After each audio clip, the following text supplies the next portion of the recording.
Sony's new partnership, and of course, we got some Fable leaks, baby. Let's get to it. Yeah.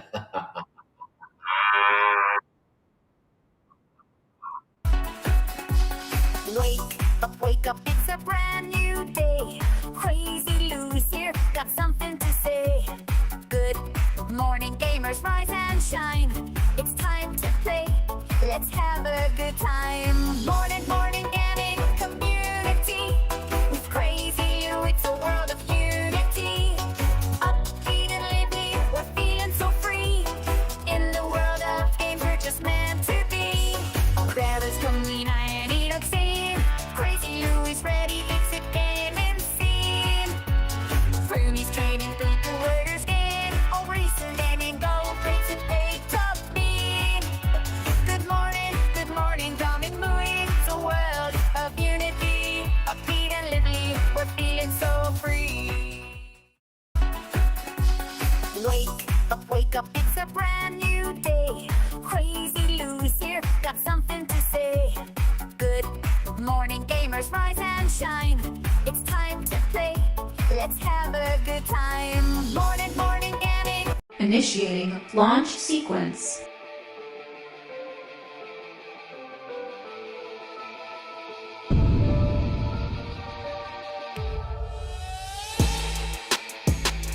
Let's begin.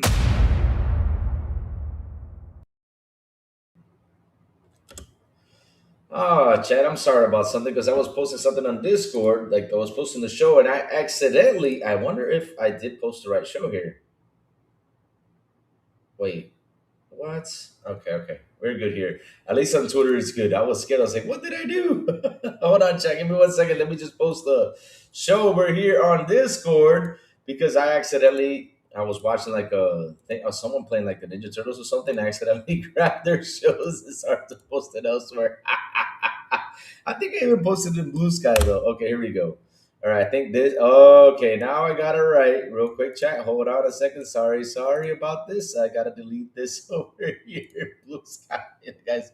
Oh Lord, he's probably like, oh, he's giving me free promotion though. Let me delete this. Okay, here we go. New post. All right, and we're set and done. Yes, now it's been fixed. So, good morning, everybody. Also, today with the crazy one we're shaping for an awesome Wednesday. Chat, how are you guys doing today? Besides me making my mistake, of course, you said, let me shut down the screen because, I was just watching someone playing Teenage Mutant Ninja Turtles, good stuff, good stuff. Hmm. Let's see. You Bay. What's up?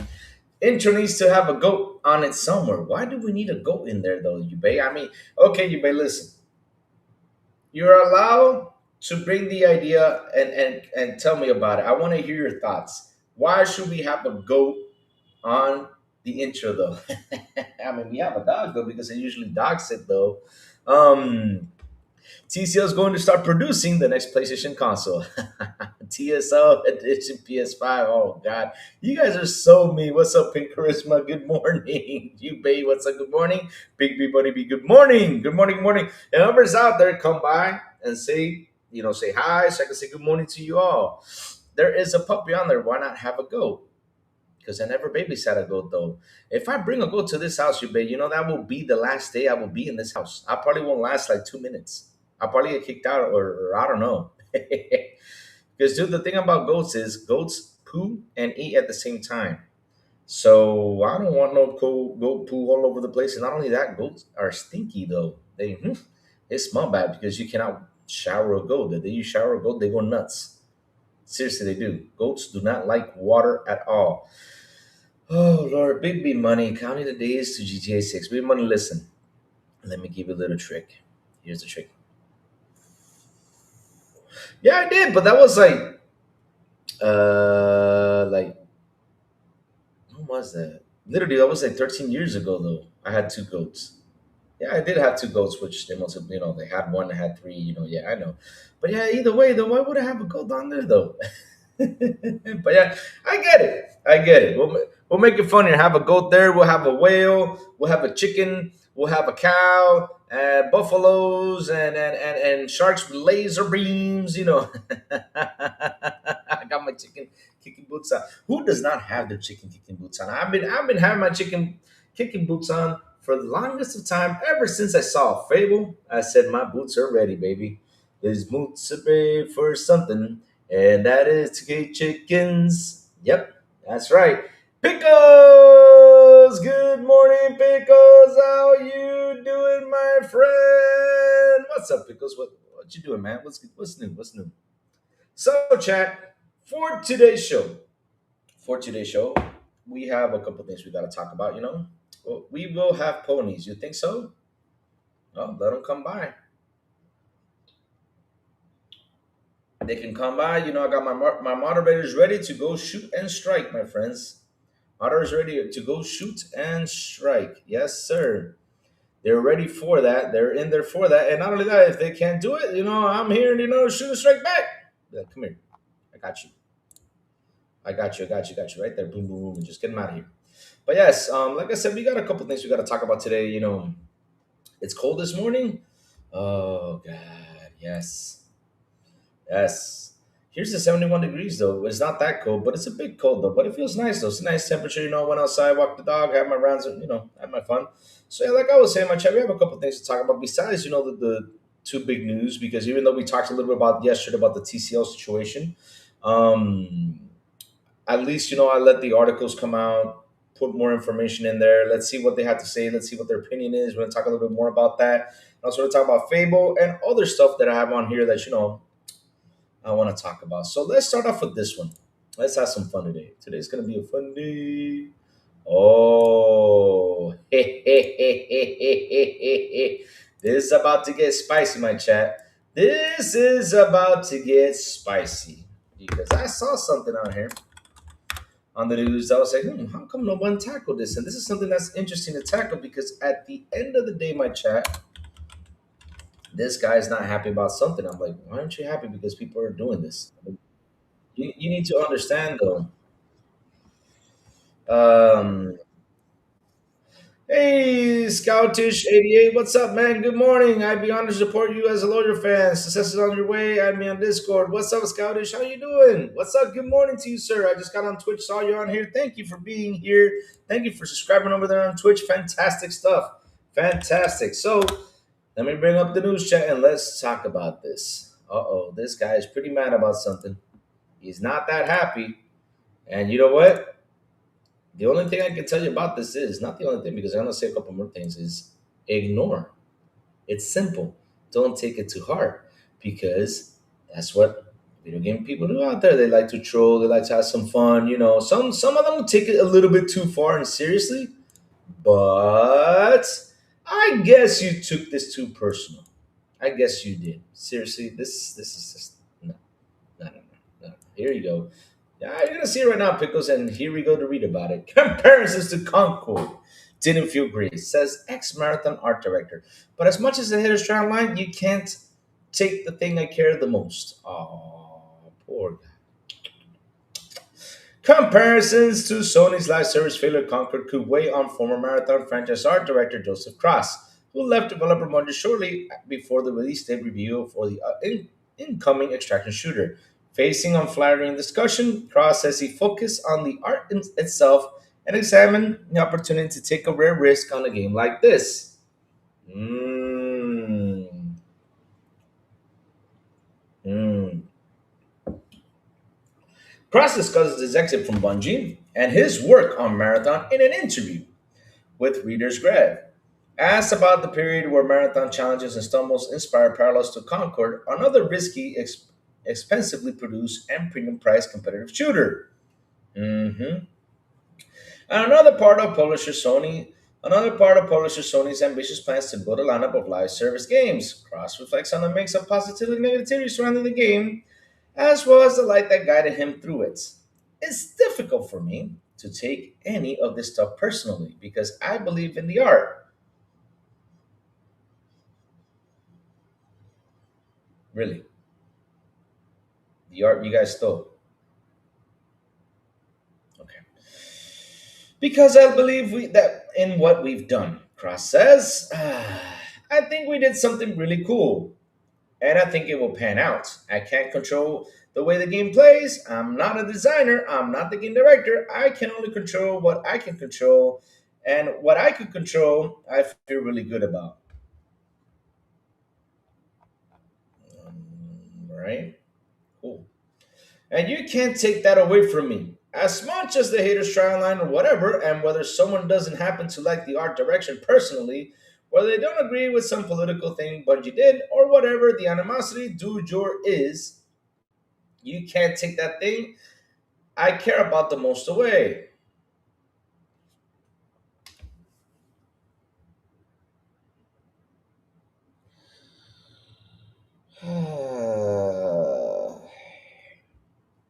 Marathon's art was famously saddled with an unresolved plagiarism fiasco. Like I said, the art you stole. With designs from an external artist found to have been lifted wholesale by some of the game's corporate logos. Put a riffs on the game's rally cry, such as plagiarism will make me God defined and especially ugly stretch in the game's road to release.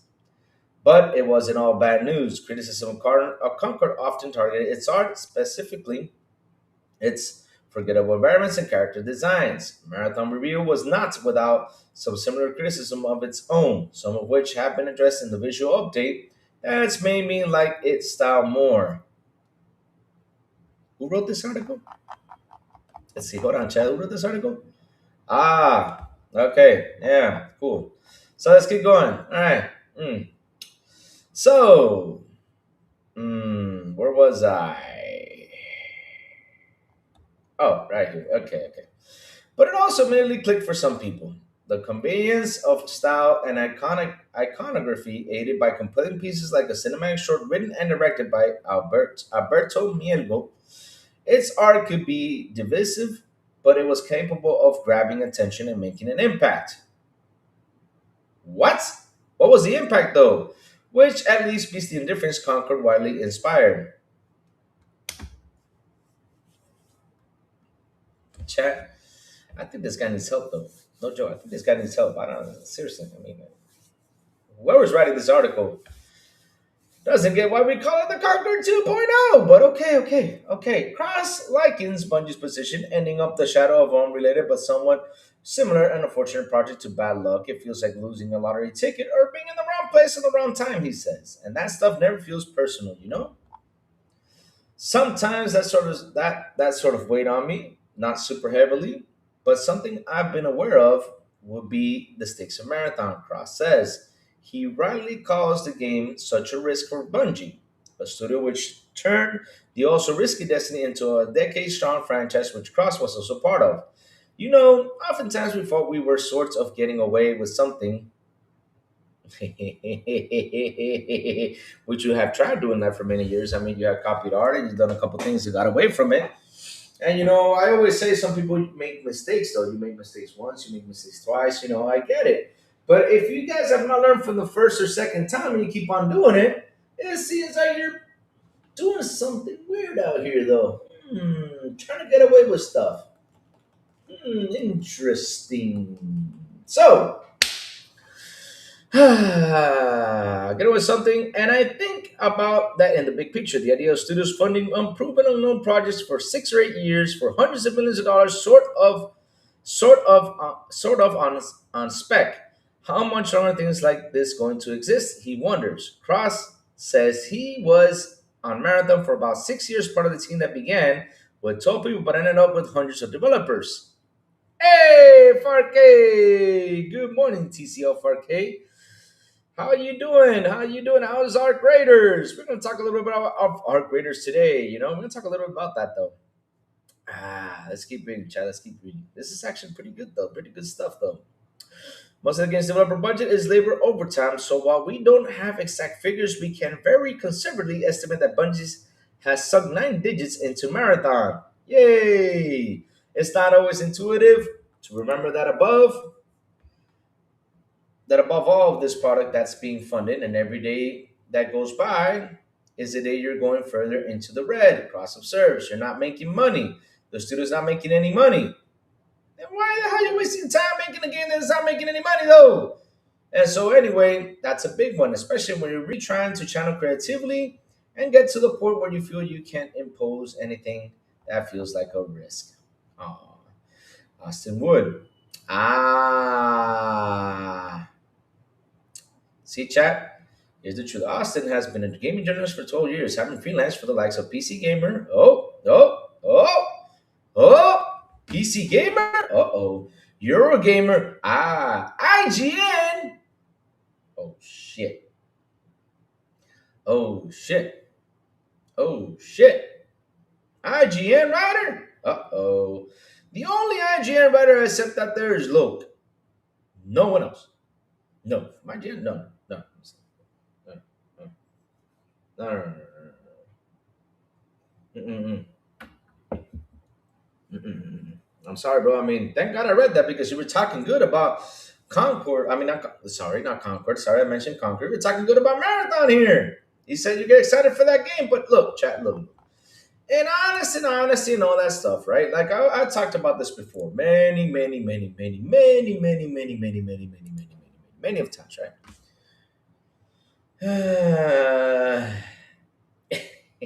Well, Rat says, pretty sure TCL stands for television is completely lame. God damn. Oh shoot. So, I said this many times, right? Your chat. I said it many times. Graphics are cool. They're awesome. They're fantastic, right? They are important. Some people say they're super important because and all this stuff. But listen, it's all about the gameplay. It's all about what you can do in the game, and it's all about the fun factor of the game, which is something devs these days have totally forgot about. A lot of them have forgot what fun factor is. A lot of them have. You can have a pretty good story. People can get into the story, but the fun factor of the game really does matter. Take for example, simple game like Vampire Survivors, Balatro, Rotato. Look at our yeah. I'm not gonna put Arc Raiders though because Arc Raiders looks really good. But those games really, when you sit there and you play it, it's fun. Doesn't have the best graphics of all, but it's a fun game. Simple, fun. Go in, do what you gotta do. That's what's really important about the game. Gameplay and fun factor are really important into this. So if the art looks what it looks, I always said it looks like a Minecraft on steroids. No problem, it does. That's what it looks like. It looks like if Minecraft took steroids and it grew bigger guys, with bigger things, gear up and shooting things down, right? With big guns and everything. That's cool. Pause. Even though that sounded bad, but it's true though. But, but,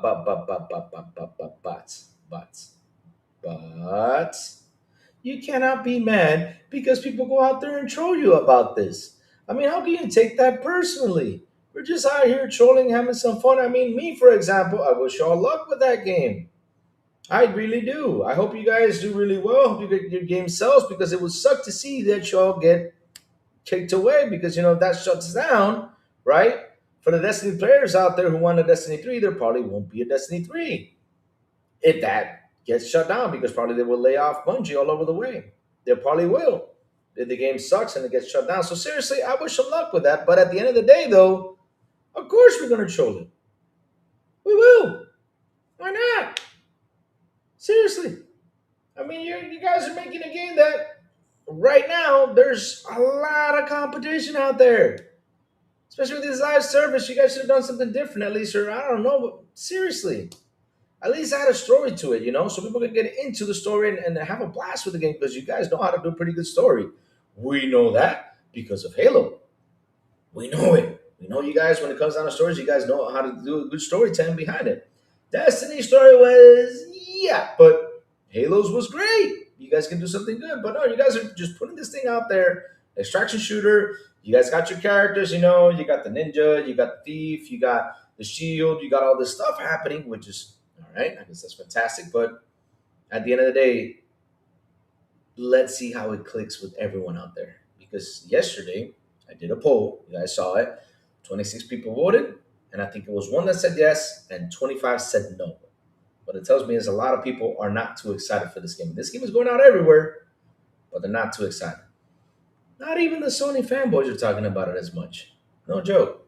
So let's see how it goes. Again, I hope you guys click with this. I hope you guys do a good job. And I hope it reels in the cash for you guys so you guys can continue on to bring in Destiny. But We're gonna troll and have fun. Just don't take it personal.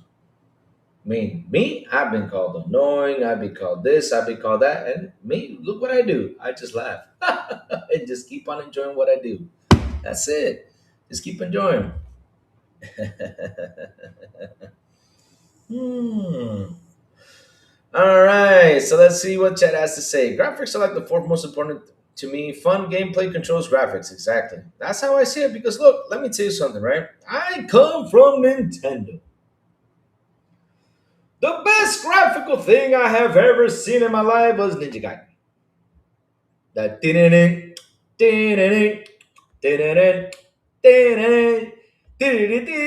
din. Oh, that scene, man! And when he just that scene right there, I was like, yeah, I want to see more cutscenes right here. The best cutscenes. It was like, what the? I don't know if you guys remember. Ninja Gaiden used to say what the, like I wasn't say what the f, but he only said what the. That's it. I was like, say what the fuck? Seriously, say it. I'm there. I want to see you say what the fuck. But yeah, I come back from those days, and graphics, yeah, they look good. They look fantastic. Like I used to fall in love with graphics, but nowadays I see things and I'm like, I've already seen this. Now I see the gameplay. Now let's see how it works. When I see that gameplay and it's all slashing and gashing, and you have a gun and blow up stuff, and I see an arm go woo, a leg go woo, and a head just not in the form. Like, yeah, this is what I want. Gameplay. Let's go. Mm. So let's see now what chat's saying here.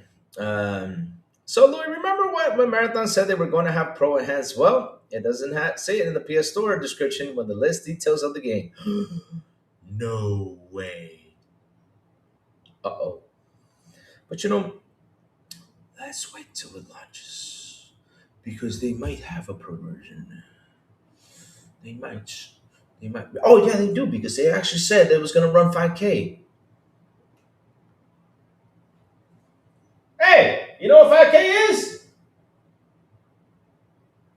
I don't hear jack shit here. Nobody tell me what 5K is, but okay. I mean, cool. Look at the games like Megabank and Vampire Survivors look kind of shit, but play great and are addictive as hell. Yeah, just go ask Silent. Boy Rat. Boy Rat, go ask Silent. Silent went nuts with those games. I mean, Silent is the Balatro. I call him the Balatro Cream, but he's not like the Balatro Pro. I call him the Balatro Cream because seriously, he bought a guy like X to play Balatro, basically. And other stuff, of course, and other stuff, yeah. The one who said yes is a pony, only voted that way to protect his waifu Sony.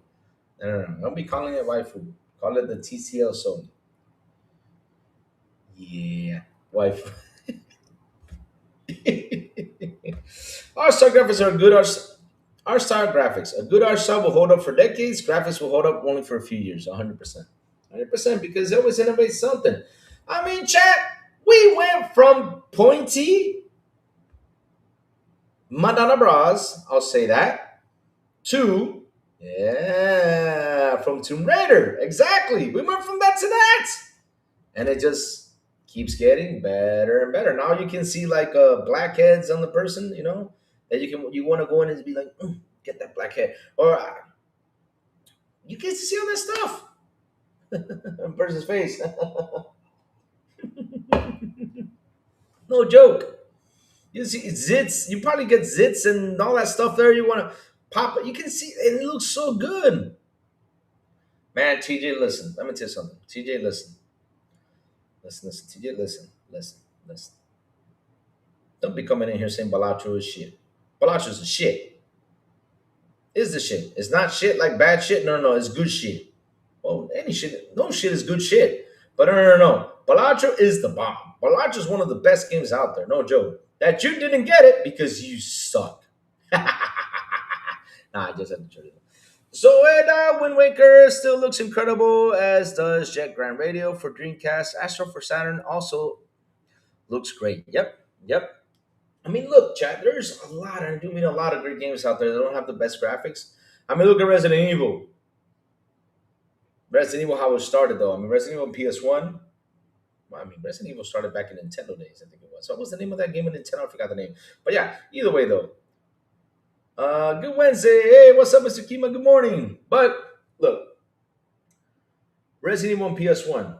The camera angles sucked. The controllers were awful. But yeah, we were entertained because that was the controllers for the time, though.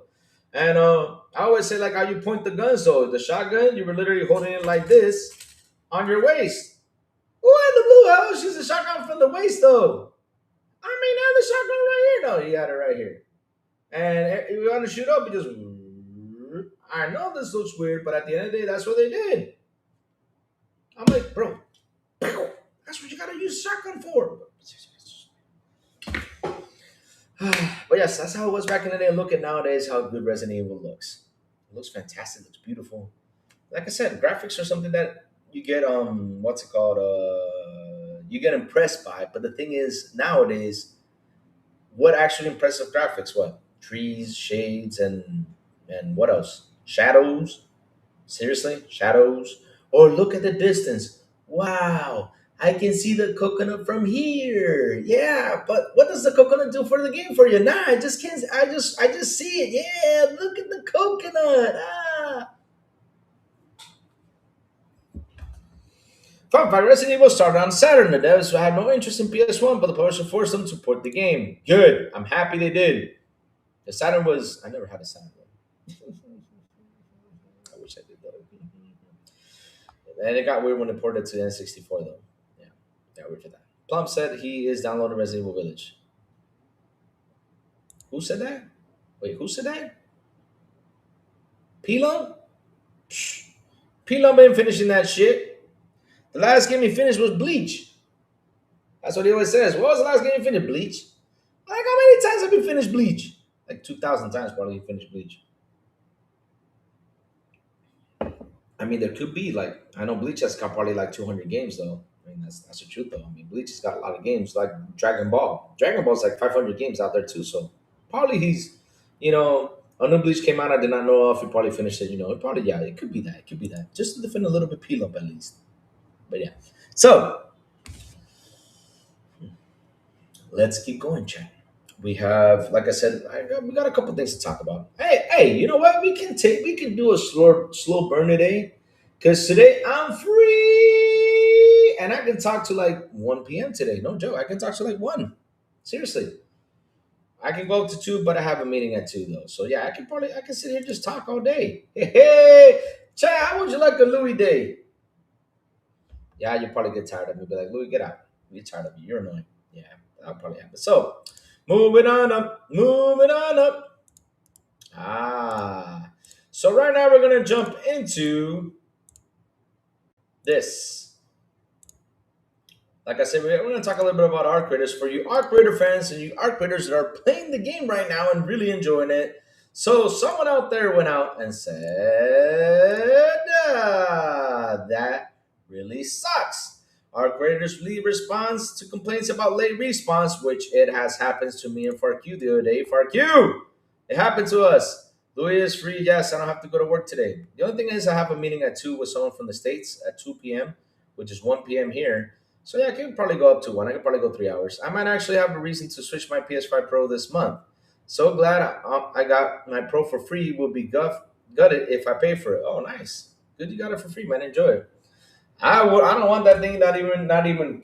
Listen, I wouldn't take that thing. Not even for free. Not no. Because seriously, I mean, who was it? El Nini has dropped by and he always says, "Louis, I will give you a pro for you to try." No joke. And I was telling Nini, listen, I was honest I could be. The problem is that I won't use it as much. So you're gonna be spending your money to send it to me here because it's gonna cost money. It's gonna be 700 plus the shipment and everything to send it to me here for me to plug in that thing and just play 1 or 2 games because I don't play on the PlayStation. I play on my Xbox. That's what I do. And I bought the PS5 thinking I'm gonna have games on it, but I just don't have nothing to play. It's dry, except for the Wolverine game that's going around. So let's keep going. Ah, I had to have my brother give it to me. I get okay. That's a good gift though. That's a good. Even though, listen, a console is always a good gift. Doesn't matter which one it is. Now the thing is using it, and because I know his intentions. His intentions are for me to try it out to see if I'm gonna be enjoying the graphics like he is, if I'm gonna be doing all that stuff. But the thing is, I'm just not gonna sit there and enjoy it because I already got my Series X and that's where I play. And I'm one of those guys because look, I have seen so much out there when it comes down to graphics. I've seen these graphic cards push 300, 400 frames per second, stuff like that, bro. Listen, I'm old. I just want my games to run 4K 60 simple. That's it. 4K native 60 and I'm happy. I'm not looking for the 400, 500. I'm not looking to see the detail that you can see a coconut in the tree. I'm not looking to see like the building reflection on the water like it does in Alan Wake. Cool. I mean, if I see that, that's cool, but that's only for 5 or 10 seconds. And then I move on to the next thing. That's the thing, though. It's just like, yeah, it's okay. So, our great least response to complaints about late response says late joiners are important and profit way more. No, we don't. Fuck you. When we join the match, we profit. No. But Embark knows it's annoying to have no time for objectives. Joining raids or is more profit on average, says Embark. Our Raiders developer Mark Studios is actively discussing the game's late response system, which frequently draws raiders into active raids in roughly 17 minutes and 25 minutes remaining. Wow, that sucks. The system serves an essential purpose, design lead. Oh, you know what? We never noticed that. We jump in and we don't look at the time because we usually think we have 30 minutes. That's why we die quick or get blown up. Ugh. So, it says here the system serves an essential purpose. Design lead Virgil Watkins says, but it's also, let me see, Raiders roughly 25 minutes remaining. Okay, essential purpose. Design lead Virgil Watkins says, but it also really sucks to have no time for your intended objective. We all have been there. You've loaded your equalizer and packed your jetline mines. It's time to kill the queen. Oh, wait, you're 800 meters away from the queen's harvester. There are only 18 minutes left in the raid. You can hear the queen actively exploding from here, freshly slain by the folks who spawn in with 30 minutes. Back to Speranza it is. That can happen with many objectives, whether it's clear your trial to damage racketeers or a chain of quest locations on the other side of the map. If you join too late, your plans may be totally upended by the invisible hand of Embark. That's also another topic we've been discussing a lot. Watkins tells Games Radar Plus, and it's another one of those interesting things of data versus perception. We 100% launched the whole thing of, man, I came in to do that trial, and I clearly don't have enough time to do that, and that sucks, so I'm going to leave, or whatever the aspect that is definitely not great. But similar to perception of free kits versus what they do, the perception around late joining and in the forts, you has been quite interesting. Players are like, the loot's all gone. Seriously, it's gone. We are jumping there and it's gone. But players who late join economically profit way more than the people who aren't. I don't know about that. The session when they are fresh doesn't eventually get quieter, and very often they come across the remnants of fights or can maybe take out bigger drones or hit high ticket areas more readily, am I reading this right, than other players. So that's been a very interesting thing to look at. Part of the original intent when the late join system, Watkins affirms, was to prevent raids from emptying out after roughly 10 minutes. Otherwise, you'd then be running around by yourself effectively, which will kill the suspense and danger present in full lobbies. It helps raids stay fresh longer, basically. Embark had hope for players who join to think, okay, well, my plan A is impossible. I'm going to go to plan B and plan C now instead. To that end, Watkins says the amount of loot we spawn, where the spawn points are, it's all set up in a way that should pretty plenty of stuff for players to do. Sure. Periods like are sometimes possible. On late spawn, I might rush the closest loot to zone for scrap and get out, or more likely ready to attack other players who, at least in my mind, have already looted the containers I was essentially planning to plunder. How do we know which player that was? Because you probably got like 10 or 15 people in there. And again, if you go ahead and be aggressive, you're gonna get the Louis Arc Curse. Seriously. I've only killed 3 players in Arc Raiders and I'm cursed. As for killed Taliban and Silent Cypher 2. No joke.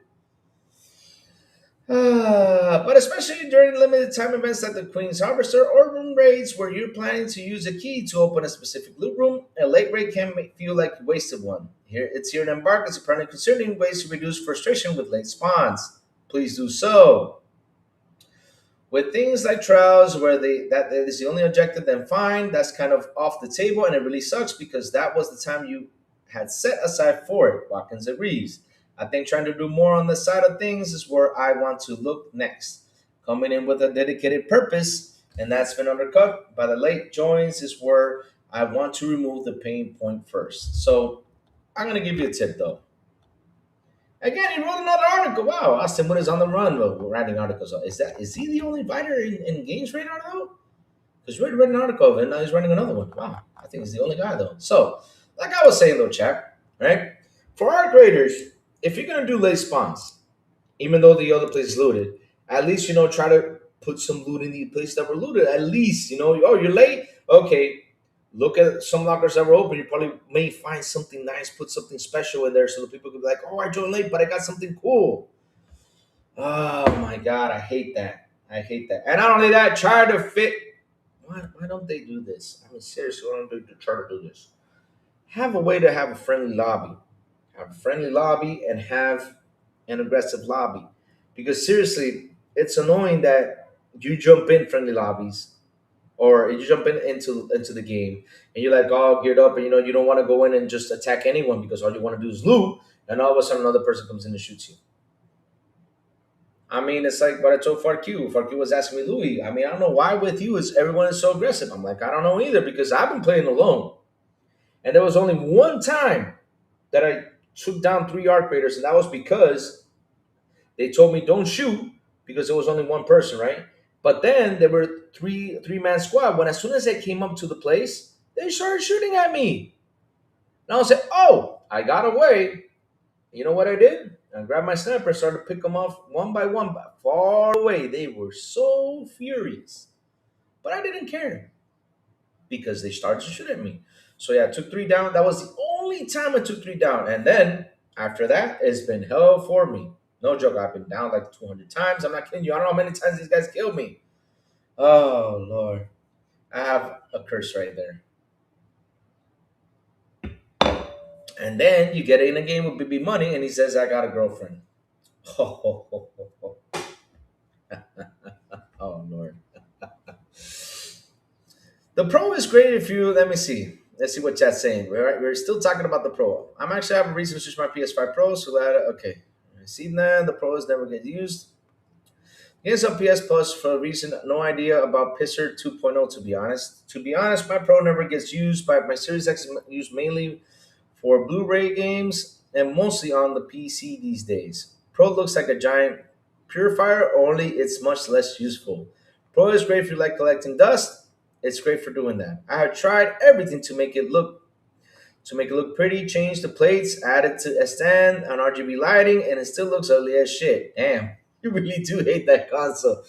Crimson Desert has gone gold. Thank you for that game on Jesse. That is fantastic. Good news because man, that's been delayed. That's been delayed like once or twice. I don't know, but good. I'm glad it's going gold. I'm glad it's about to come out, and I'm glad that people got to enjoy it. But please, guys from Crimson Desert, please. Seriously, on a serious note, don't release it 30 FPS. Release it 60, and try to get it to 4K. Damn it, please do so. So. The Pro is the ugliest console ever produced. I can't think the worst looking one. Even the Jaguar CD attention looked like the toilet seat didn't look as bad. The ugliest console I've ever seen in my life, to be honest though, I mean, if I can, because here's the thing though, chat, look. I have a full tower PC. So when I look at the PS5, like the looks don't bother me when I look at the PS5 because I have a full tower PC and my PC's big. So I'm used to that, right? But the oldest console I've ever seen in my life was the Sega Genesis when you added the Sega CD, when you added the 32X, and you got to add the other one, the other one, the other one. I mean, this thing became like a weird transformer thing. Like, seriously, I was about, like, every time I pushed the button, I was afraid that thing was going to transform and beat me up. No joke, because it had so much stuff on it. Not kidding you, though. I wish the PS6 just go back to the old design. Hmm. Well, the broke boy Lewis, what's up? Good morning. He says, how are the Expedition 30 Collector's Edition last May? It arrived yesterday. All right, yay! Got his packaging.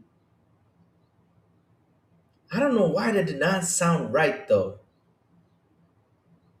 No, it did not sound right. Pause. He got his Expedition 33 package. Let's go. There you go. Good. I said it now right. Jesus. Oh, Lord. He got his package and I was like, yeah, that sounded a bit. Sega City startup music was though. Yeah, you gotta agree with that. That was epic. Sega Genesis was all the attachments still mentioned on the portion of the sound of PS5. Damn. You guys with the slander though. You guys with the slander. Sega CDX still IMO the best looking console ever made. I love that thing. What he said. And shout out to the 37 people here on the show. If you're new to the channel, please do hit the like button, hit the subscribe button, and also hit that bell. Go for it. Do it. Do it. Well, what's that movie though? That says do it. Do it. I know it's Ben Filler. Is it Ben Filler? Yeah, it's Ben Filler. That movie. And he says, do it, do it, do it. Yeah. Which is why I like the PS2 and 3 and 4. Perfectly good looking designs though. I mean, look, I'll be honest with you. If you ask me from the PS5,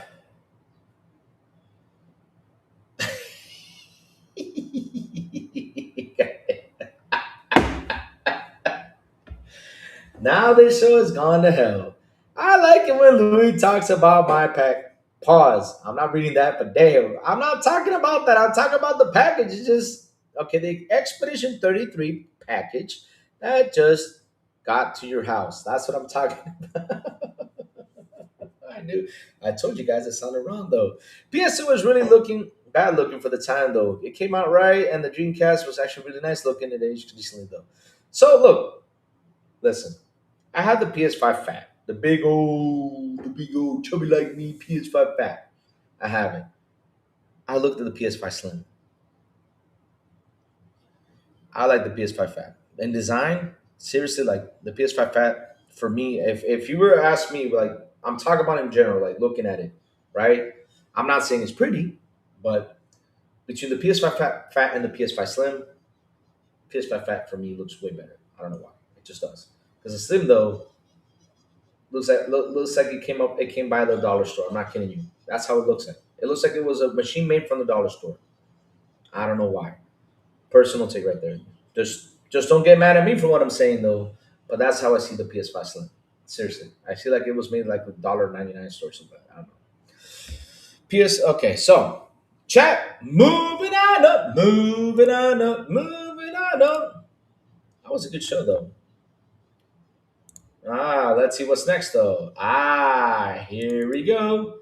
Here we go. Let's have some fun with this one. Yeah. All right, let's move it into screen.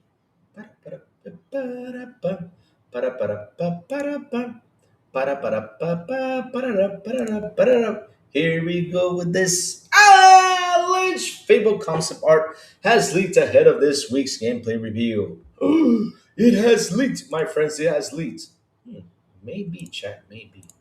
Chat, could it be, my friends? Could it be that they took it from the other showcase?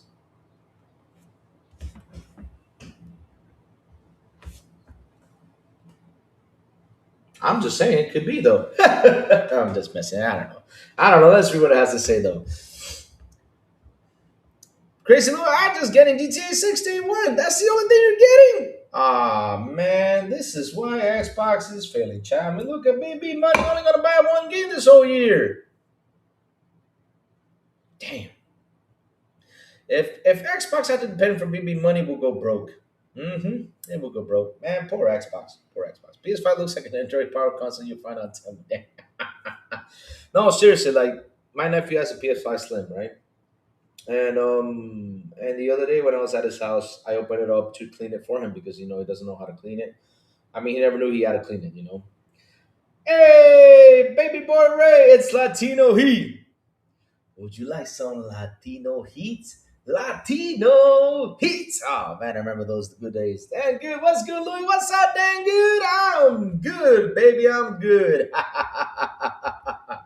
So let's go. Alex! Fable console as think ahead of this week's gameplay review. Xbox is giving the first in-depth look at the game during Thursday's Developer Direct, which we've already seen, the game back in the day.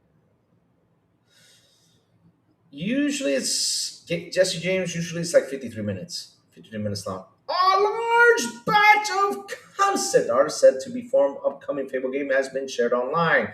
According to MP First, the images, which it claims are a portfolio of an unnamed artist who worked on the upcoming Playground Games title, show various locations and gameplay elements. Some of roughly 30 images show the protagonist looking out over the horizon at a large city. One of the images includes a sign which says Bloodstone, a location from Fable 2. Ah, Million Dollar Man. Money, money, money, money, money. Oh, that was a good sound though. So, let's keep going. Other images show the protagonist traveling through the sewer area, shots of a swamp village, the same village following a flood, and a number of illustrations showing that appears to be the streets of Bloodstone. Bloodstone. Uh-oh. Mm. Speaking of WWE, Royal Rumble is next Saturday. Oh God, I don't know why, but WWE, I don't know, it killed my interest. Seriously, let's not get started on wrestling. Oh Lord. Without revealing the name of the source, it's impossible to tell how early in the game's lengthy development these concepts or images were created, and whether any of these elements remain in the final game, or indeed whether that they are authentic. It won't be too long to wait for more clarity. However, as Microsoft has promised that the first extended look at Fable will take place during the next Xbox Direct, which takes place on Thursday, January 22nd at 10 a.m., 1 p.m. Eastern, and 6 p.m. Ah, let's go take a look at this, baby. So these are the images of Fable, right? All right, so let me go paste this here so we can look at it while we, keep on going. So here you go. Woohoo! Wow, this looks good. I mean, seriously, if the game, I know the game is probably going to look, probably gonna brighter, stuff like that, pretty colors, stuff like that, of course. But wow, this looks good though. Goats! Mm, goats.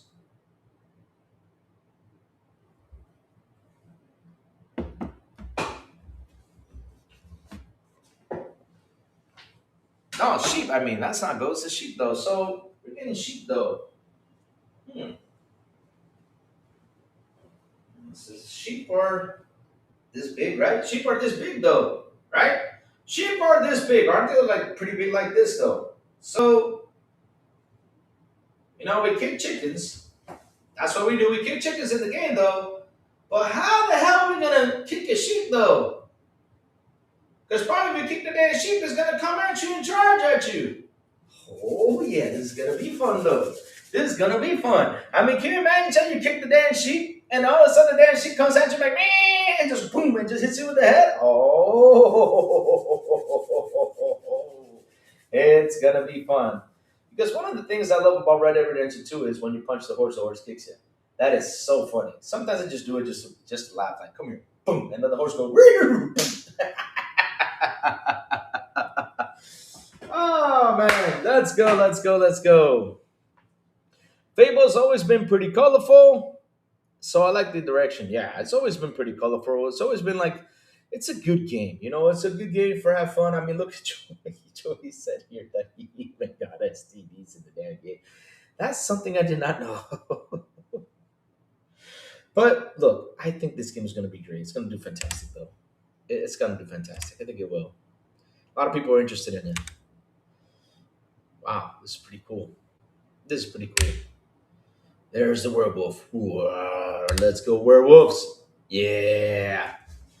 So the bro boy has been a member for 12 months. Wow, bro boy, thank you so much, man. Thank you so much for being a member, bro. That is fantastic. And Adina's been there for 25 months now, too. Wow, that's some great stuff. I love to see that. I love to see that, guys. Thank you so much for that. Seriously, good stuff, good stuff. So, well, the broke boy Lewis with a $5 super. He says, AI needs to go away, Louis. No. Hey, I want my Terminator. I do. I got me a 4K DVD player, tested with T2. Opening a battle between humans and Skynet is dated to 2029 like this. Disconcerting. Yeah, I know what you mean, though. I know what you mean though about that. Yeah, I know what you mean though. But listen. Remember, let me see. Judgment Day happened in 1997. I think it was. Was it 1997? Yeah, the real Judgment Day from the movie though. Because here's the thing though, right? That happened in 1997. So we're good. We're good. We're still good. I mean, it hasn't happened. We're still good. If that's gonna happen, it'll probably be long gone though. Probably be long gone though. If that ever does happen though, which I really do hope it doesn't though. But yeah, I think it was 1997 though. I'll give it a check later on though. I won't be too long for more clarity on Microsoft. Okay, we already talked about that. The Xbox Like will also offer the first extended look at the other title in development from Playground Games, eagerly awaited Forza Horizon 6. Ha! Which I saw an article out there. I don't know if I have it in there. I hope I do though. Let me see. Microsoft originally announced Fable Reboot 2020. At the same time, it initially revealed the Xbox Series X and S consoles. It then disappeared for years until the cinematic trailer starring Richard Ayoade, if I said the name wrong, sorry, appeared in 2023. It will be another full year before the game was seen again, in a second trailer confirming that the game will star Matt Superhans King from Peep Show and had a 2025 release window. In February 2025, the Xbox Game Studio head Craig Duncan announced that the Fable has been delayed to 2026. Remember that. But it's okay though. Promising. While I know that's not maybe the news people want to hear, but I want to assure people of that it's definitely worth the wait. And that's something I keep on saying, chat. I don't care if the game gets delayed. Seriously, I don't care. I don't mind for it. Because the thing is, people go doom and gloom about this. They go, oh, it's been delayed. Listen, let them cook. That's what's important. If you let the devs cook when the game comes out, it will be in a better state than what it is. We do not want another Redfall. No, no, no. We do not want another Forza Motorsport. Oh, hell no. We want something to be released in a better state. No joke. That's what we want. That's what we want. Yeah, and the dialogue in Forza Horizon is really cringe. Oh, Lord. Yeah. I just hope the dialogues will be good. Forza Horizon dialogues are horrible. Keep praising you like you are the second coming of the Lord. Yeah, Rachie, Rachie. That's what I say about Forza. Like, look, Forza is a fun game, right? Forza is a good game, fun game, but at least it needs a little story though. Because I like the idea of you going to the event, you got the lady calling you like, yeah, you're the best and all this stuff, and mm, but at the end of the day, I want a rival in there. It would be fun to have like a rival race or like cool stuff. Like someone, even though like he's out there praising you or something. But at the end of the day, though, seriously, I want something to rival at. I mean, you guys are going to Japan. I hope that you guys can have a rival there. That's like my car can drift better than yours, and you start from scratch and start to build up. Have it like a little good story to it. Basically, you do start from scratch in Forza Horizon though, because when you go into the festival, you're driving all these, you go into boogies, you go into the airplane, you go into all this cool stuff, and then all of a sudden, you land here, you know. Mm. Ah, I love water. Water's good for me. But yeah, at least have a little rival into it. But yeah, Rachel, I get you. Dialogues are horrible though, because it just keep praising me. Yeah, the dialogue for is really cringe. They got some of the most unlikable personalities. Hmm. Actually, I like those fragmented word more. It's pronounced you what day. Okay, okay, thank you. Watch Colt's 20-minute cry session video he released a few weeks back that aged so badly by now. Oh Lord, what did Colt do? Who? His video about Fable. What did he say though about Fable though? Ryan Cooper's story did work. NFS Pro Street. Exactly. I mean, I have a little rival though. You know, Robert could come by and say, "Hey, you race good, but I'm still better than you." You know, cool. But at least give me something so I can face it. Say, "Oh man, this got a good story. Let's get me pumped up." Well, let me go to the fast and be like, "Oh, let's go to your next race." Yay! I go to the next race. Okay, time to race. You did a really good job. Yes, you got some cash. Cool. Now let's go to the next race. Seriously, give me a rival. I need an asshole there to tell me that I suck. In a way, though. Pause. That's not bad though. Yeah. He is currently in dev in hell. He said it's currently in dev hell and it's definitely not released this year and it may get. You really said that?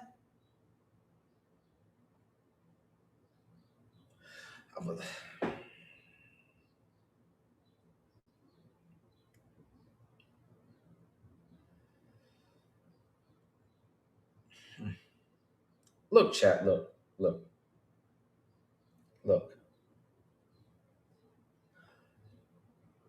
Why did he do this though? Like, listen. Didn't FH1 had a story? I don't remember. I don't like if when FH1 came out, I really didn't take a look at it though that much because I was playing so many games I didn't really look at it though. But chat, look, I don't know why they do that. I mean, listen, it's okay to be mad at the brand. I always say this. Like, for example, the price hikes, they piss me off. No joke, they piss me off. Look at Joey. Joey is on a rant about the cloud. I get it. You know, I get it that Joey's mad about the cloud. Cool. I mean, I get it. I get it because some people get mad about things. It's cool. You can get mad about things in general. No problem. We can. But at the end of the day, though, how can I sit here, go out and say, well, Fable's canceled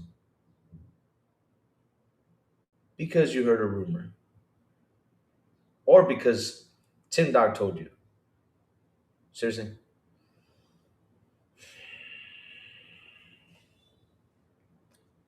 Or like the Xbox is dead. I mean, come on, bro. Come on, listen. Look, all right? It's like what happened on Perfect Dark. I let people go out here, right? Cry, see what they gotta say, because you know there's a lot of people who are fans about Perfect Dark. I get it. Let them be mad. And some people got offended by it and said, no, no, no, listen. They have every right to be mad because at the end of the day, there's some people who really take joy. It's like me. If Doom gets canceled, I will be, oh my God, you know, I'll probably be mad, crying, all that stuff like shit, you know? Um, but but at the end of the day though, it's like what I say. Go ahead, say what you gotta say, but don't be out there, you know, doing stuff that can damage the brand. Because look, if a game gets canceled, go ahead, be mad because you were waiting for that game. It's cool, no problem. You can cry and say whatever you want. That does not make you a pony bot. Does not make you nothing like that. Because at the end of the day, though, you have all the right to be furious about it because you were waiting for this game. You know, you got this box because you heard this game was coming, or something gets canceled. You're like, shit, damn. Now, what I try to educate people here is by telling them, listen, right now they can announce everything they want. Doesn't matter which company it is. Listen, I'm talking about Xbox. I'm talking about Ubisoft. I'm talking about EA. I'm talking about all of them. All of them. In general, all of them. Right now, they announce something. Okay, I'm happy. I'm excited. But until I don't see a date confirming that it's going to come out. Like for example, Fable is gets shown and it says, okay, it's this year, cool, right? That's fantastic. But when I see it's February 22, 2026, or March 30, 2026, you know, of course, so a date like that, right?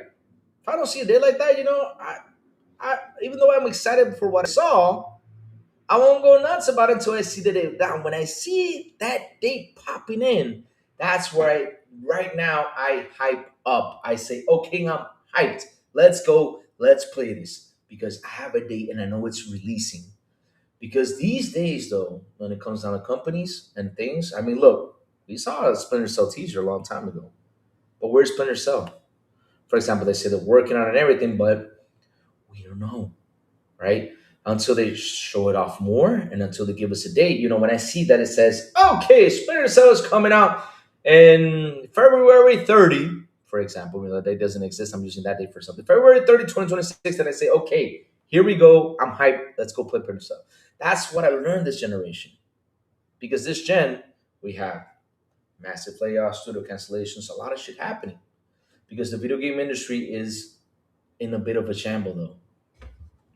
So yeah, that's the thing, though. But I cannot sit there and because I heard a rumor of saying all this stuff. I always try to keep the people positive because at the end of the day, look at GTA. How many people here are waiting for GTA? Tons. Baby Money is one of them that's waiting for him. We know that because he's even counting the days of when GTAs are going to come out. There's a lot of people counting on that. So if GTA gets delayed, what do I tell everyone? Hey, you got more games to play.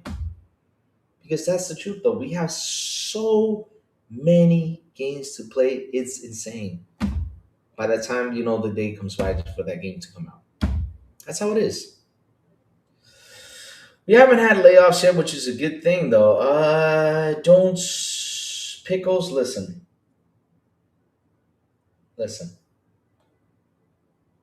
It's normal. The layoff thing situation is normal, though. It's normal. So it can happen. It may not. I mean, it can. It can. I cannot be that guy that says it cannot happen because it will. That's the thing, though. It probably will. Probably won't. If it doesn't, cool. But down the road, it probably will again. And he was using gas, talking bunch of other devs, wanting to scrap it and rebuild it on Unreal Engine 5 when the dev came out and debunked that 2 years ago. Really? Wow. Listen, and that's the thing though, chat. You cannot take those things seriously. Don't take whatever these guys seriously. Don't take them seriously. Because I know, listen, I was in a show with New Legal, and we had someone jump in and talk to us about Gears 3 or Gears this that was going to be coming out last year, or Gears of War E that was going to come out last year. He got one thing right. He said a Gears of War did come out. That's the only thing he got right, but it was an E Day though. And that's the thing though, like because you talk to high executives, because you talk to people who sit in the round table with Nadella. I mean, shit, I talked to Phil Spencer. Yeah, I mean, I got him on my cell phone. I do. I call him Phil. No, I don't. I don't have him on my cell phone. I'm just showing you guys. But even though if I did, though, even though if I did, and that's the thing with me, even though if I did, even though if I had someone, or something from whoever Microsoft, even if I did, and they told me something, I wouldn't do that. I wouldn't do that for views, though, Chad. I wouldn't go ahead and spoil it for you guys. Why? What's seriously? Oh my God. I always say I wait for the news to come by and I wait for the company to announce it. When the company announces things, that's the only thing you got, chat. When the company announces something, it can show you teasers, it can show you trailers, it can show you all this stuff. But once we have a date, that's when we get hyped up for things. That's what we got to learn. And that's what I say. I try to educate you guys to, at the beginning, you see it, be happy. You see more, get excited. But once you see the day, it's the time to get hyped because now you know the game is coming out. That's how it is nowadays. That's how it is. I mean, I have seen out there movies that saying, "Oh, we're gonna do." Let me give you an example. Of a movie though. Let's say Friday. Let's say I read somewhere that they're working on a new Friday the 13th movie, for example. Let's say I read that somewhere. Until I don't see a trailer of the movie, and I don't see like it says, "Oh, it's coming out in this upcoming," this. No, no. That's how it is though. I can't wait the next Xbox to be teased, TMR, and just debunk Streamcast guys' videos. No matter what, that will not debunk it though. It will never debunk it though. Like GTA 6, everybody crazy the date of GTA 6. How about the next generation Xbox is canceled like he's on the pony dust?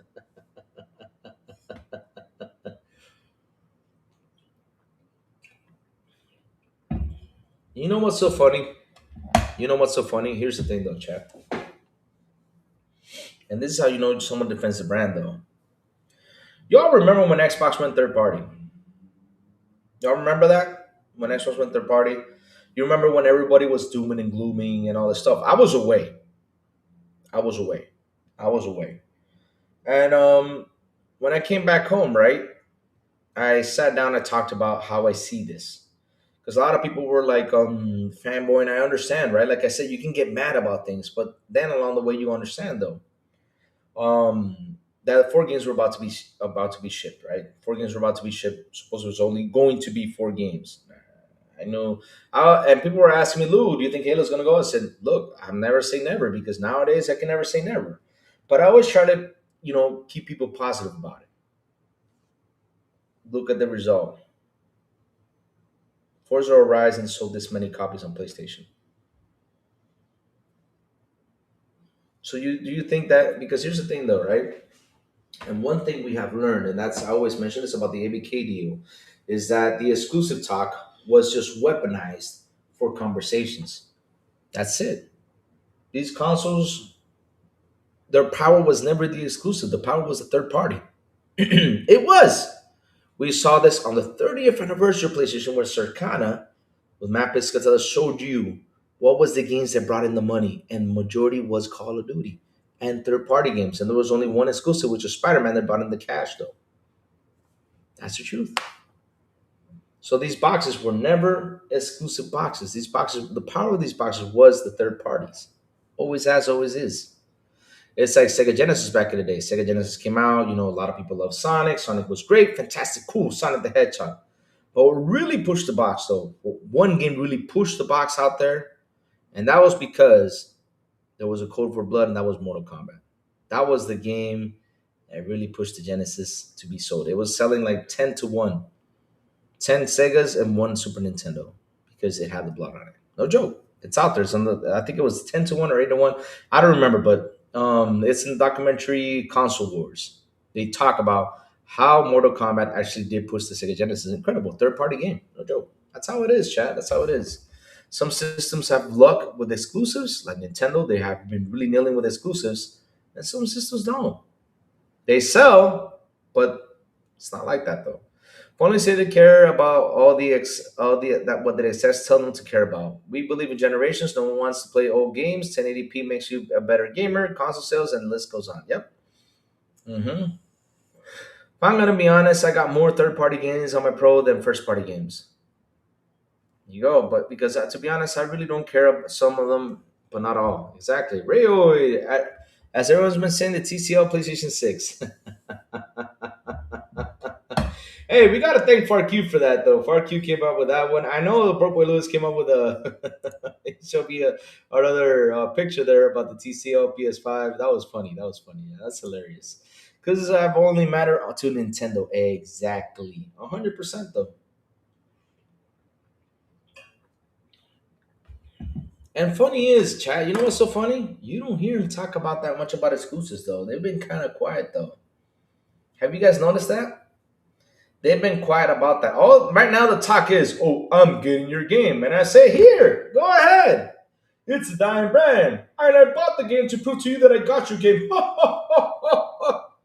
Really? You know what's so funny though? How much did it cost you? 70. Oh. So if I do the math correctly, and I sit there and I do the math and I say, okay, what games came out on Game Pass this month? Okay, let me go ahead and see how much is it. Like for example, we got Space Marine on there, we got Death Stranding, we got all this stuff. Let's say adding all those games up, it's like $300 value of games right there for $30. So okay, you got the game, and I got it for pretty much 25, 30 cents. How much did you pay? 70 for that one game.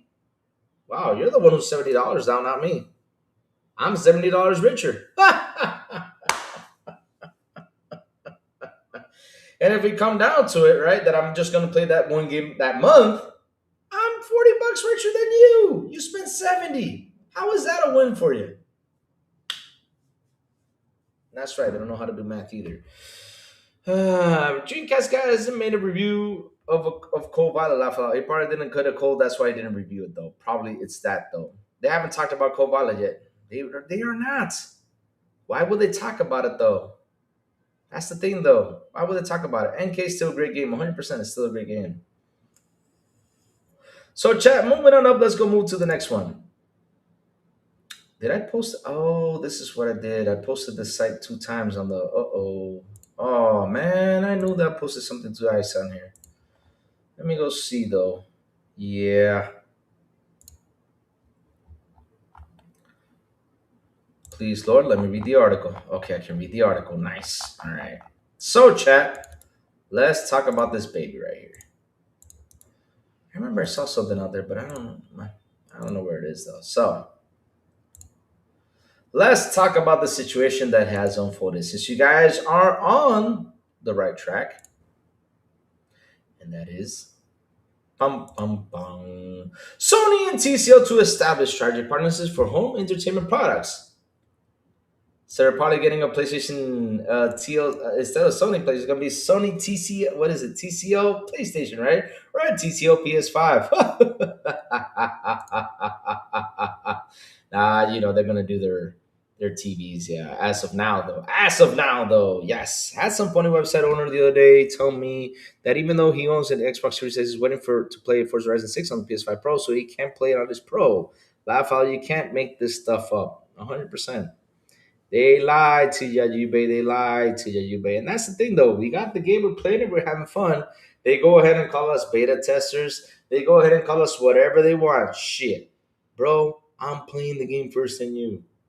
Seriously, I am. And I'm enjoying it every minute of it. And if Forza Horizon 6 gets announced for PS5, it wouldn't surprise me. It wouldn't.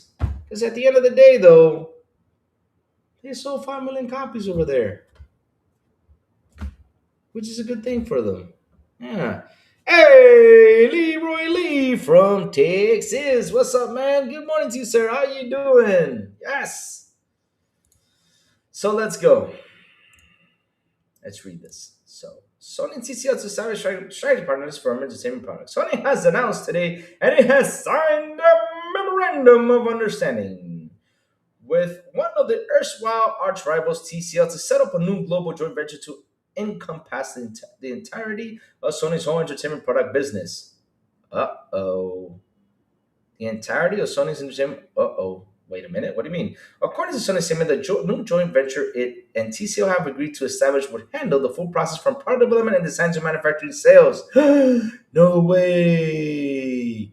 No way. Logistics and customer service for products, including televisions and home audio equipment.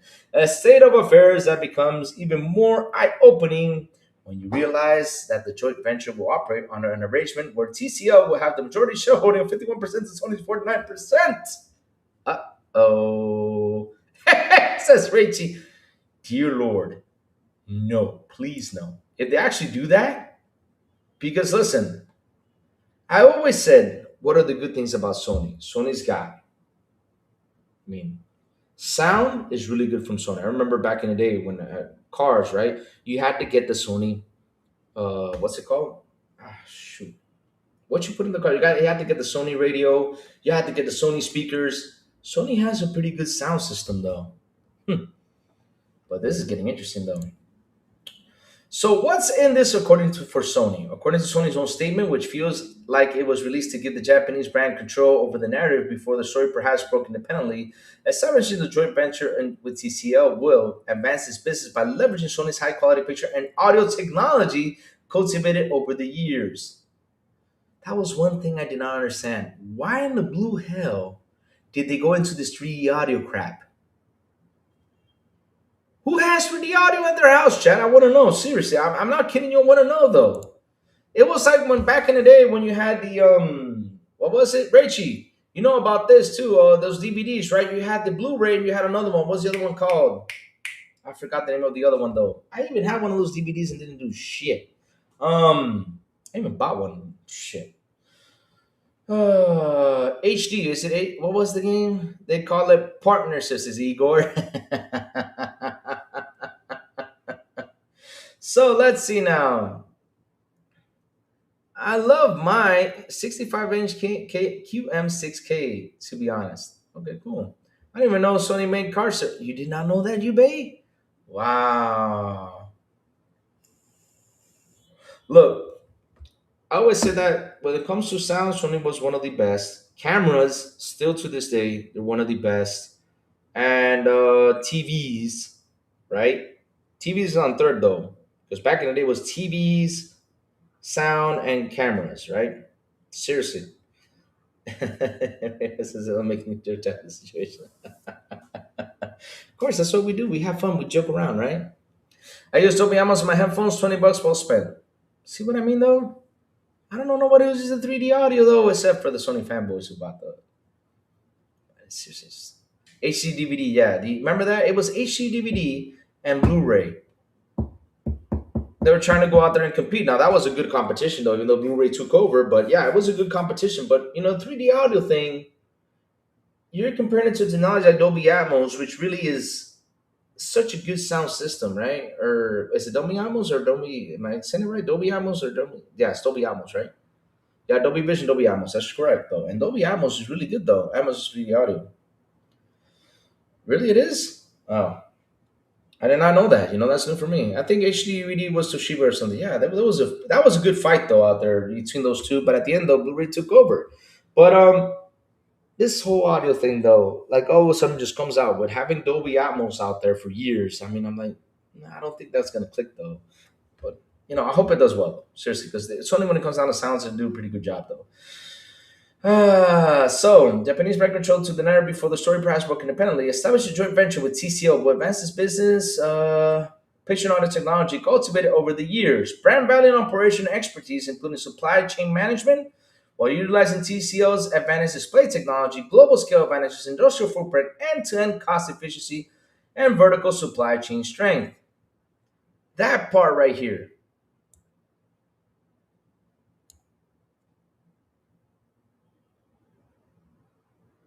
that part right here scares me right here. End-to-end cost efficiency. Hmm. That scares me right there because look, my mom has a TCL. She does.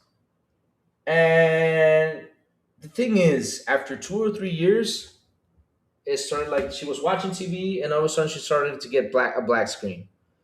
So she took it in to be fixed. And here, I don't know why it takes so long to fix the TV, but it took them a while. And that's a whole other situation, right? To fix the TV here, it's a different situation though. It takes time. But in 2 or 3 years, you got that problem. My LG C2 is 5 years old. My Samsung TV, and it's a KS 8000 when it came out, which I got it when I have my Xbox One X. It was a 2018. Right now, it's 7 years old, and after 7 years, it has like a little white dot on there, just a little tiny white dot. And I know sooner or later, probably got to switch it, probably buy a new one, probably so, they're down the road. But as long as I can still watch the image perfectly, I'm happy.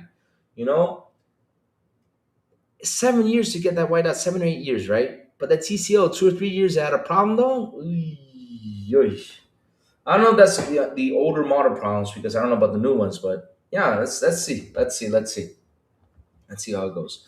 There's a lot to unpack here, not at least how striking it is to see a once all conquering AV brand like Sony share analysis of its own heritage and not just fulsome acknowledgement of the enormity of relatively newcomers' manufacturing capacities, global reach, and economic scale, but also heralding TCL's advanced display technology.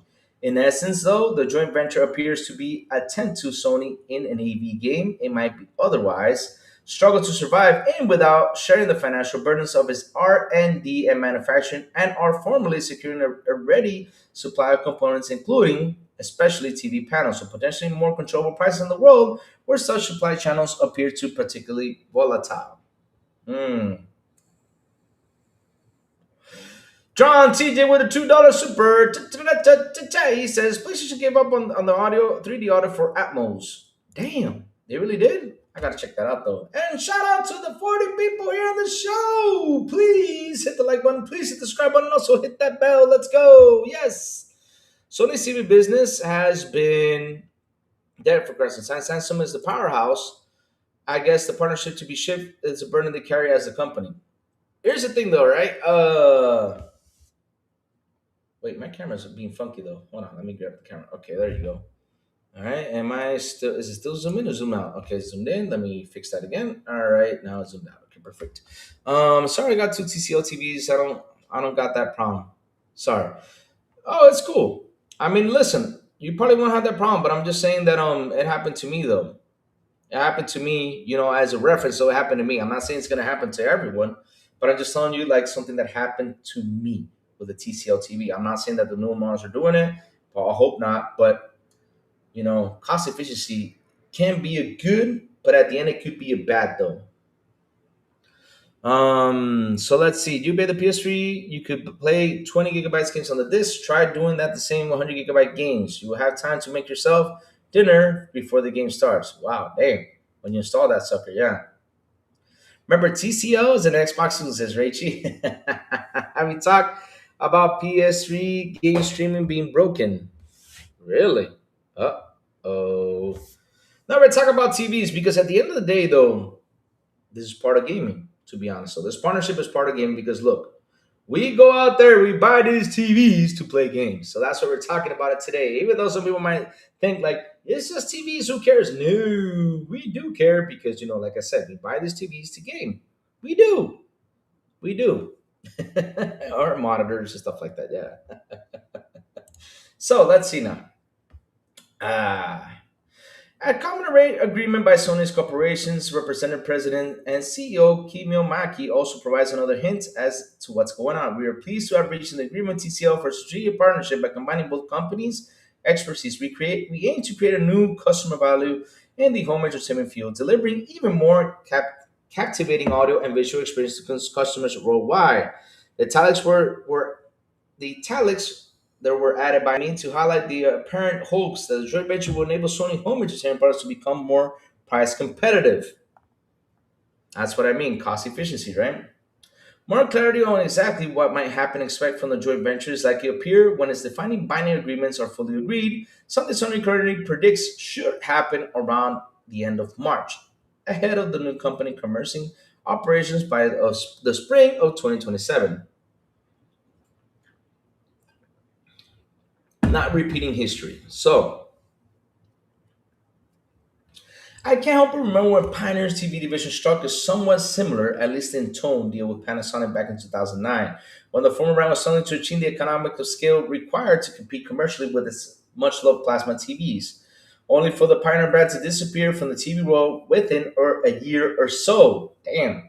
Sony is, of course, a vastly bigger entity than Pioneer was, though, and both parties appear to be talking enthusiastically enough about each other to raise hopes that this will ultimately prove to be a key step in ensuring the longevity of the Sony brand rather than, well, stumble towards the unthinkable alternative.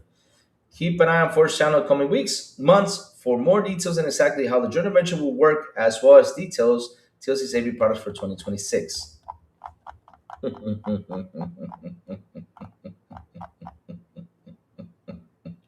Did I read this though? Application questions, TCL brands on the TVs, and maybe the development injector. Did I read this though? I think I skipped it as a section though. Did I skip a session? Sorry, Chad, if I skipped a session though. Maybe I went too fast though. Let me see though. Yeah, I did skip like two sessions though. TCL creating a platform for sustainable growth, the business competitive, deliver superior products. Did I read this chat? Sony is keen to stress in the press statement to the key products of planned joint venture will still carry the Sony brand. TV's editions. TCL are committed to strong supporting cinema growth on the new company. Du Huan, I think I read this. I don't know. So we'll go through strategic partnerships and completing technology, know-how, sharing, operation integration. We expect to leverage our brand value, achieve greater scale and optimize supply chain in order to deliver superior products and services to our customers. I think I did not read that though. Sorry about that. But look, chat. Okay, the amount raises all kinds of questions about the potential impact of the products for both Sony and TCL brands going forward. For one thing, I can't help wonder, will Sony continue producing OLED TVs down the line, given that Sony doesn't manufacture its own core OLED panels and TCL currently exclusively produces LCD TVs displays? Maybe TCL's development and inkjet printed OLED display will become visible consumer proportion sooner than expected, or even joint venture terms won't prohibit Sony procurements of OLED panels from other manufacturing brands. Oh, this is the part I read though. Sorry about that. I did skip something. So look, like I was saying though, they're looking for cost efficiency right here, which in one end could be good, but at the end it could be bad. And maybe this 51% that they're taking from there could be to get Bravia out the way. It could be because they're giving too much power there.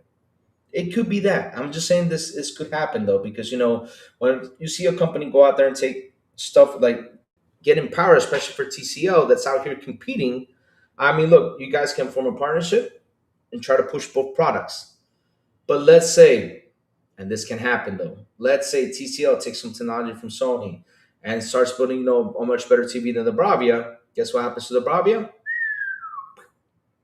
It just disappears. It just says, bye bye, I'm out.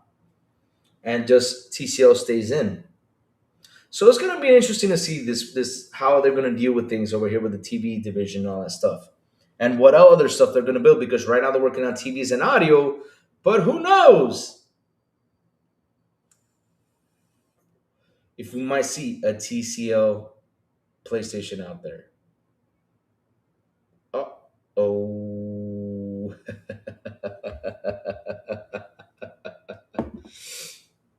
So TCL win this partnership with Onkyo? I don't know.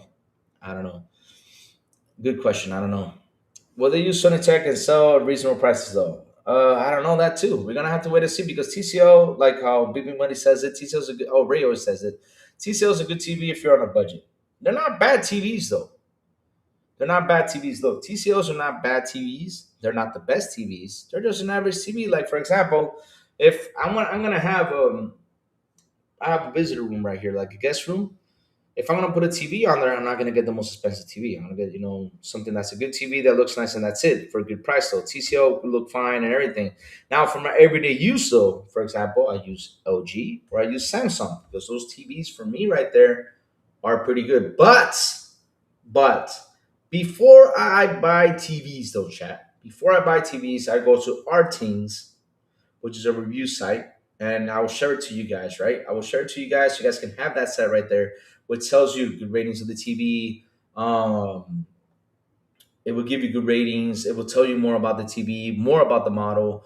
What if it's good for gaming or if it's not? So yeah, baby money. You know the model of the TV? Type it in. Let's go to Artings and take a look at it. See if it's a good TV though.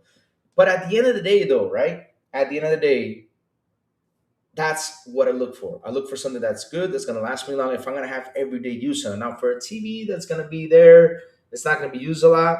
Of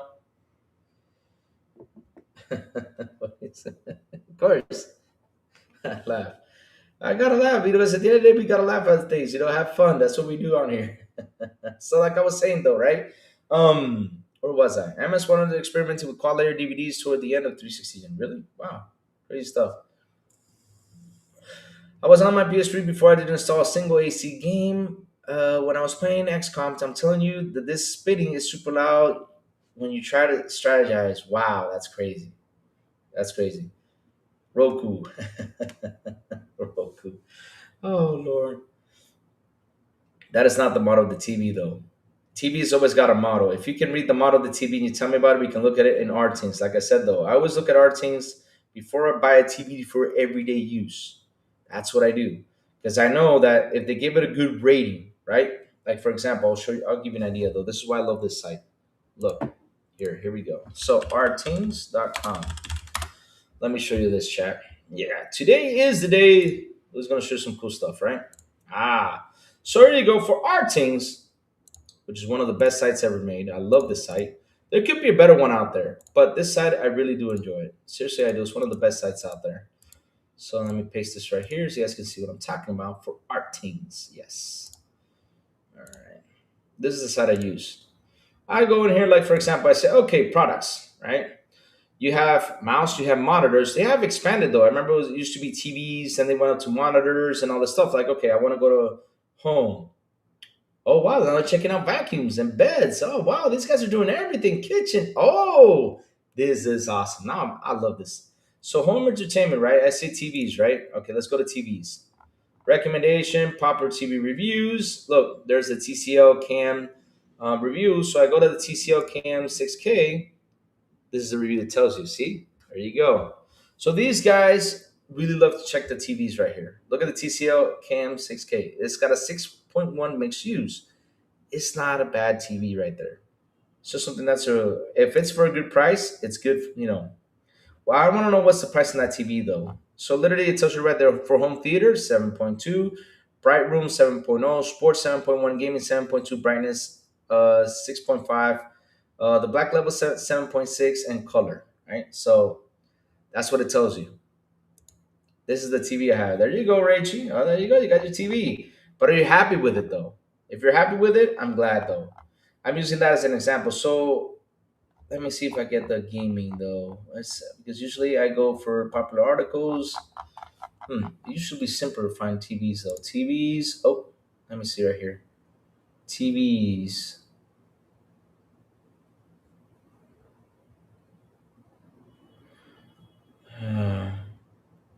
Okay, let's go. Let me look for gaming. Let me just type in gaming. Gaming. Okay, let's go see what happens here. Gaming. So here you go. This is what it tells you, right? Best 4K gaming monitors. The six best gaming TVs right here. Recommendation, right? All right, we found it. So quick look.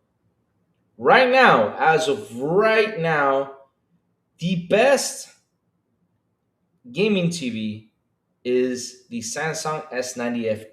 So I gotta take a look at it. Okay, let me check it out. Right? Yeah. So it's a mixed usage. 8.9 mixed usage, which is really good TV. Home theater 9.0, bright room 8.8, sports 8.8, gaming 9.3, brightness black level 10. Wow, that's pretty amazing though. So right here. So the Samsung Gaming TV replaces the Samsung S95D OLED and sits above the Samsung S90F. Improved QD OLED panel and cleans up to 30% more efficient delivery, high peak brightness. And yeah, so like I said, you keep on reading through this and check out what are the pros, wide gamma. Okay, it doesn't have any cons. Wow. Okay, here we go.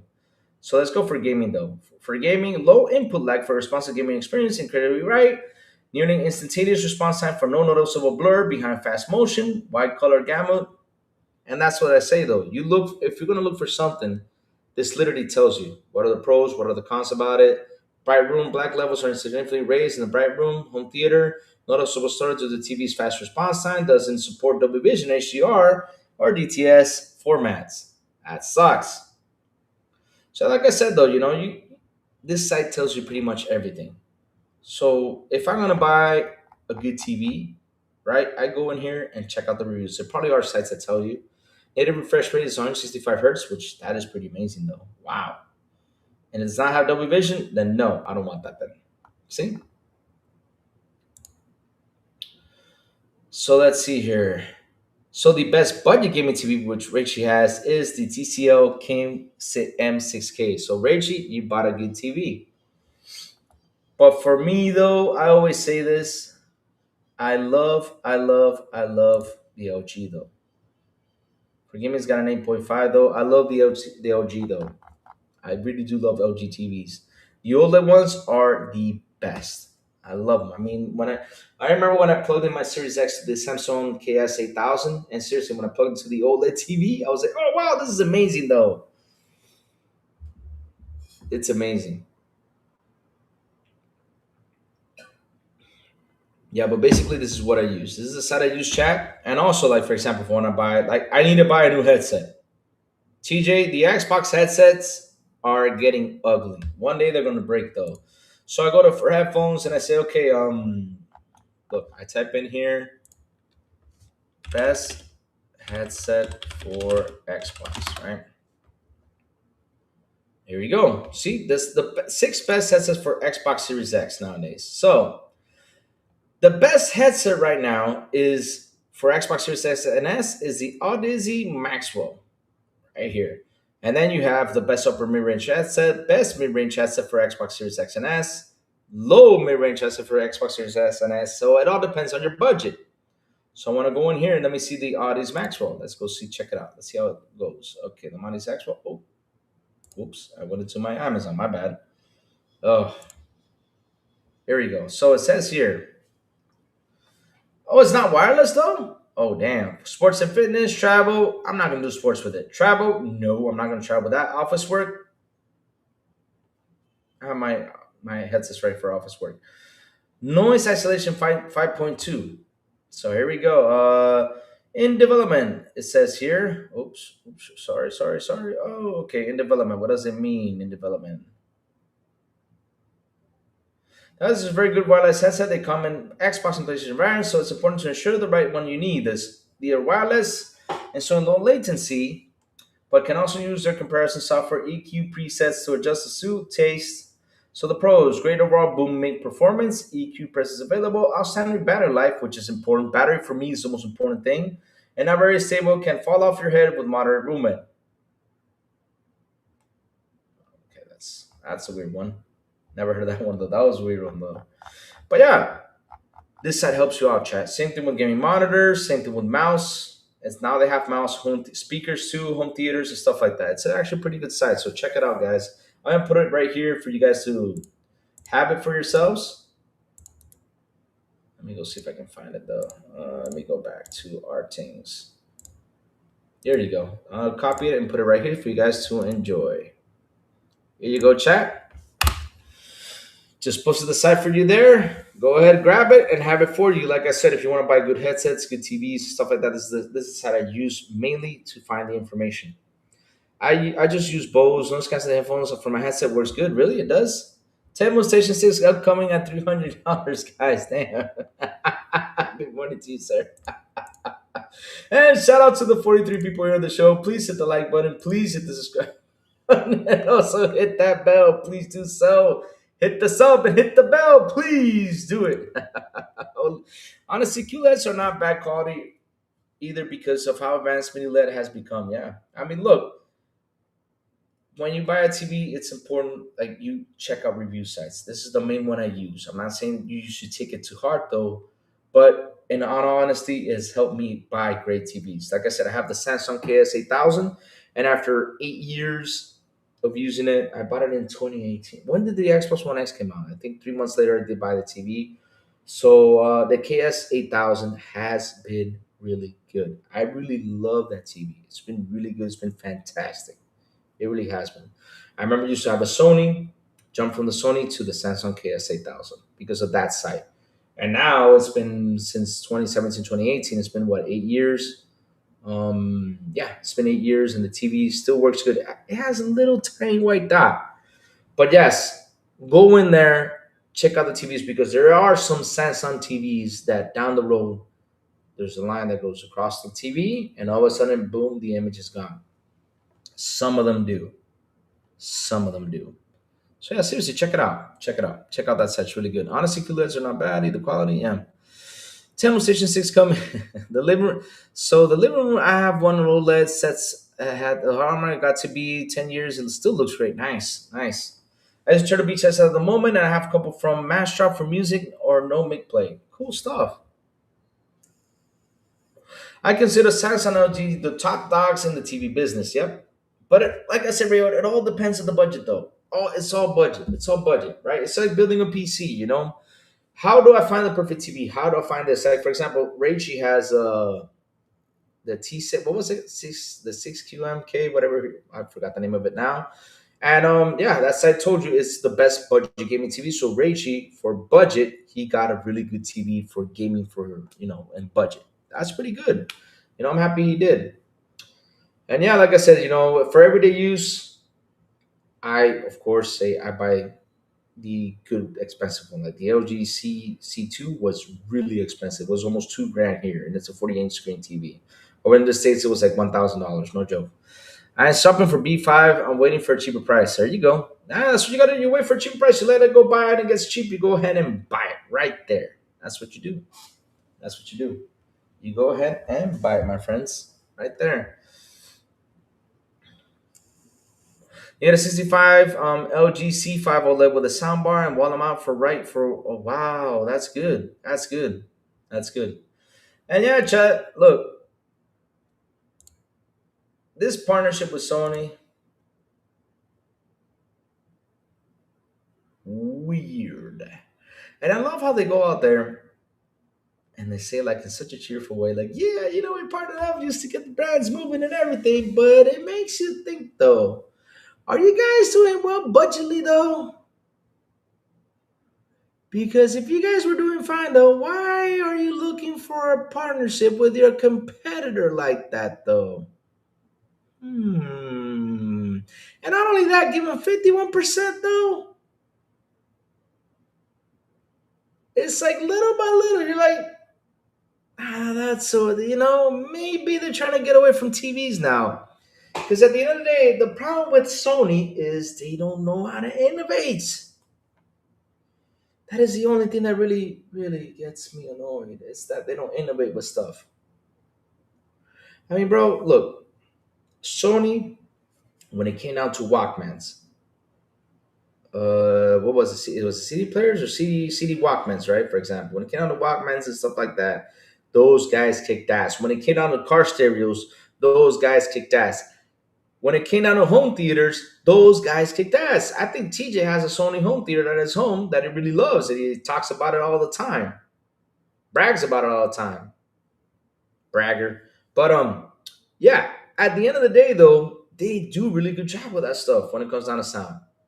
And hmm, also speakers. Their speakers are fantastic. I mean, I still have a Sony in the closet right there. This big old radio that I think is 5.0. I gotta check it out. I gotta check it out. If it's a 5.0, I got an idea for it to get it out of my house though. But yeah, wasn't Vizio a Sony option? No, I don't think Vizio was a Sony option though. I think it was Sony's really good, but break the bank.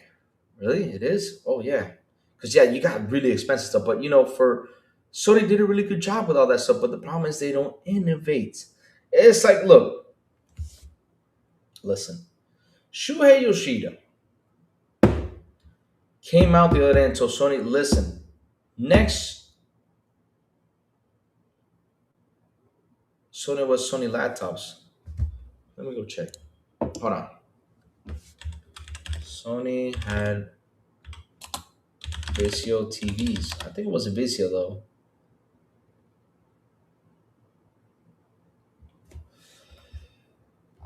Uh, Pro square value. Let me see. Vizio. Is Sony partnered with Vizio? Let me go see. I'm just gonna say Vizio TVs. Let me see. I think they're not partnered though. Let's go check. No, Sony's not partnered with Vizio for the manufacturer design of television sets. So no, they're not partnered. At least we know that part. But I think we're talking. I think Sony Vizio was Sony. No, no, it was Sony Bio for laptops. So it was Vio though. I think it was. Yeah, Sony Vio for laptops. It wasn't Vizio though. Yeah, that was another one though. They really made a good laptop, right? Back in the day, that Sony Vaio was also a really good laptop. But again, they don't innovate. They take their time. It's like with TVs too. Back in the early 2000s, everywhere I went, you had Bravia, Bravia, Bravia, and they were the best TVs out there.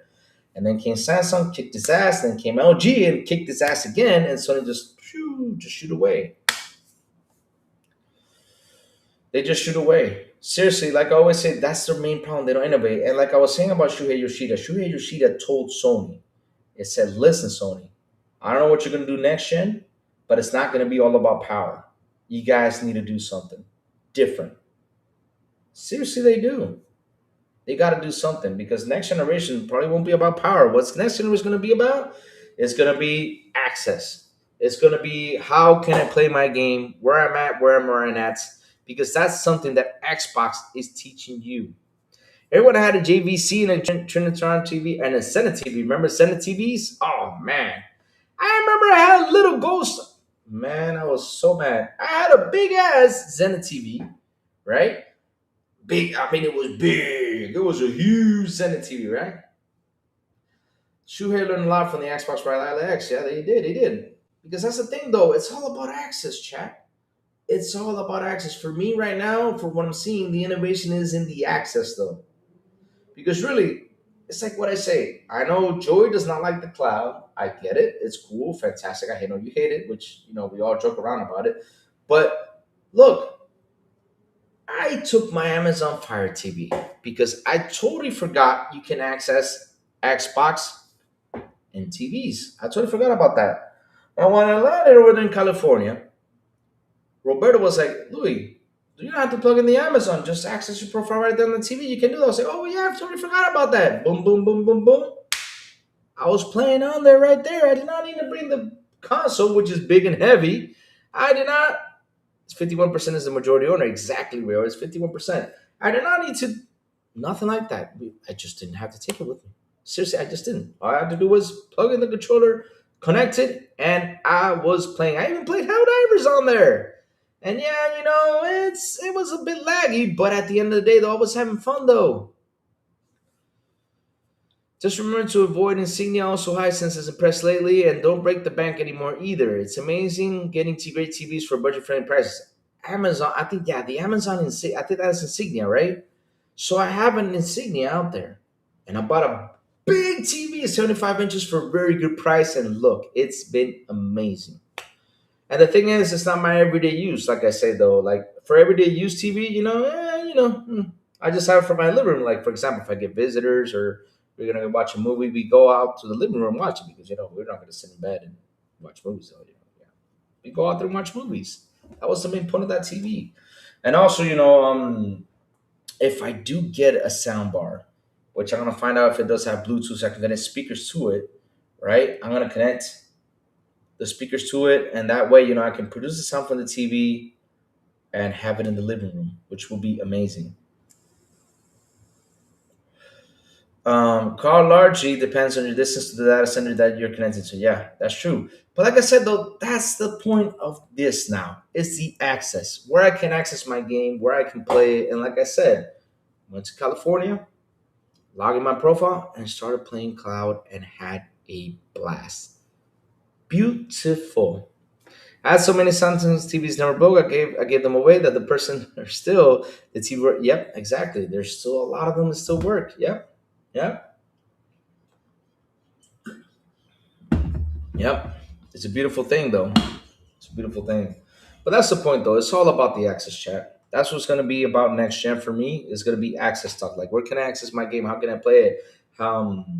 The ROG Ally X, for example, it's a nice little handheld, which FarQ probably got it. That's why FarQ has been pretty quiet. He's right now using it and having fun with it or installing things to it. But yeah, at the end of the day, though, it's access. How can I play my game? Where can I enjoy my game? Because people nowadays are always on the go. They are. They are. They are. And consoles, literally, little by little, please, Lord, I hope it's in 2080 that they disappear, though.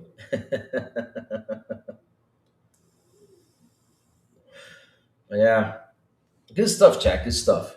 Good stuff. TCL PlayStation coming soon to PlayStation near you. Yes, sir. Sony store near you. Ha ha ha ha ha ha ha. TCL Sony.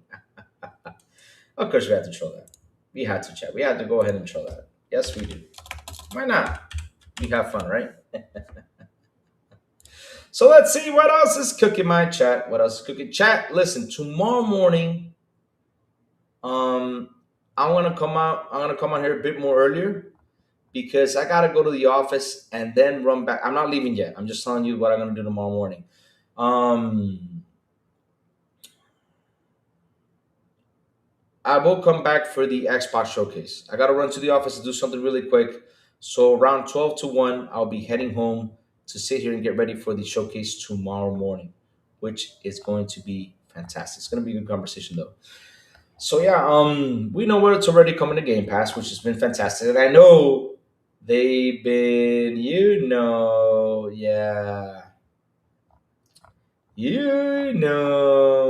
they've been kind of mad out there because hey,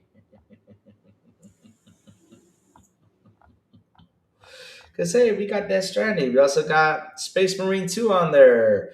The Village. Yay. I mean, bro, it's been fantastic. It's been fantastic. I mean, and the question is, chat, do you guys feel that the $30 value is actually good now or no? Still not yet. That is a good question I want to ask you guys. Do you guys feel it's going to be like that?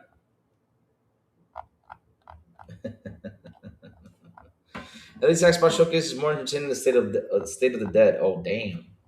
Oh, Lord. They haven't had a good state of play, though, to be honest, though. They have not.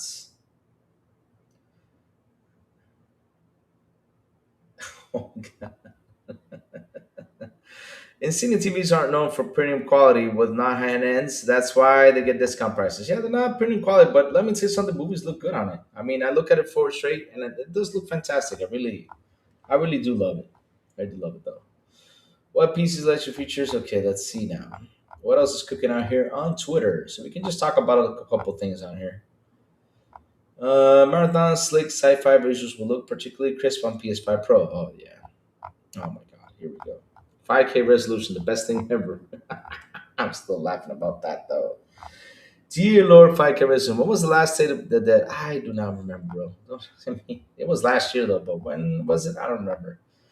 I don't remember. But here's the thing, though, right? They have not had a good showcase, though. The boosted reward points makes Ultimate worth it. I'm getting $10 a month. Nice, $10, nice. Because that's the thing, though, right?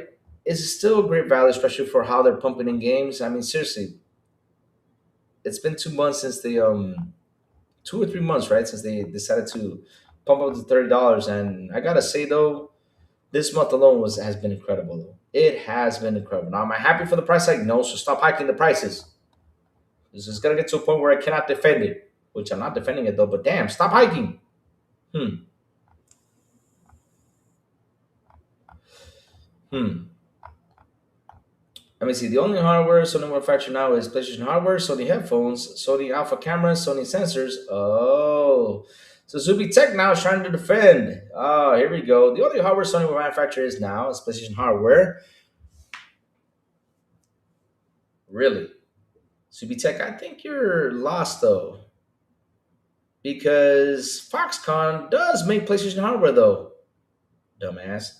Sony headphones, Sony Alpha cameras, Sony sensors, Sony Xperia, Sony in-zone PC peripherals, Sony professional display systems. he's trying to he's trying to do damage control. Oh no, poor guy, poor guy. And yes, Foxconn does assemble PlayStation hardware. They do. So Sony, yeah, they do have some places where they do assemble it, but yeah, Foxconn also helps out just because they need to meet demands. Same thing with Xbox. I don't know if Xbox have their own factory though. I got to look for that to be honest. But I know Foxconn does assemble Xboxes too and other stuff too. Jesus Christ! Seriously, I I don't understand why they don't go out there and search for things. I mean, bro, it's simple. You have Google is your best friend. It's so easy to find information these days. It's so easy to pick up on stuff, though. Come on, man. I mean, you go out there, you say all this stuff, and you don't look for the information. Yeah, so right now is going to make PlayStation hardware. Yeah, they do PlayStation hardware, but Foxconn makes the rest of it too. I would say if GTA 6 is November, will be watched release Wolverine in September, says Ray. Hmm. Listen, everybody's scared of GTA. Everybody is. I'm not. Look, seriously. I mean, I don't blame them. I mean, everyone is because it's a game that people will go in and buy though. But they have to sit down and find a way to release the games though. They have to. What if State of Decay 3? What if State of Decay 3 is so long because they're making it an extractive shooter? Racy, I will kick its butt. Please do not change the gameplay of City Decay. It's fun the way it is, and people love the online. There's people that play the online and really do enjoy it. It's a pretty good online though, so don't change that. If it works, leave it the way it is. Make it better though, with executions, add more cool stuff. But extract a shooter?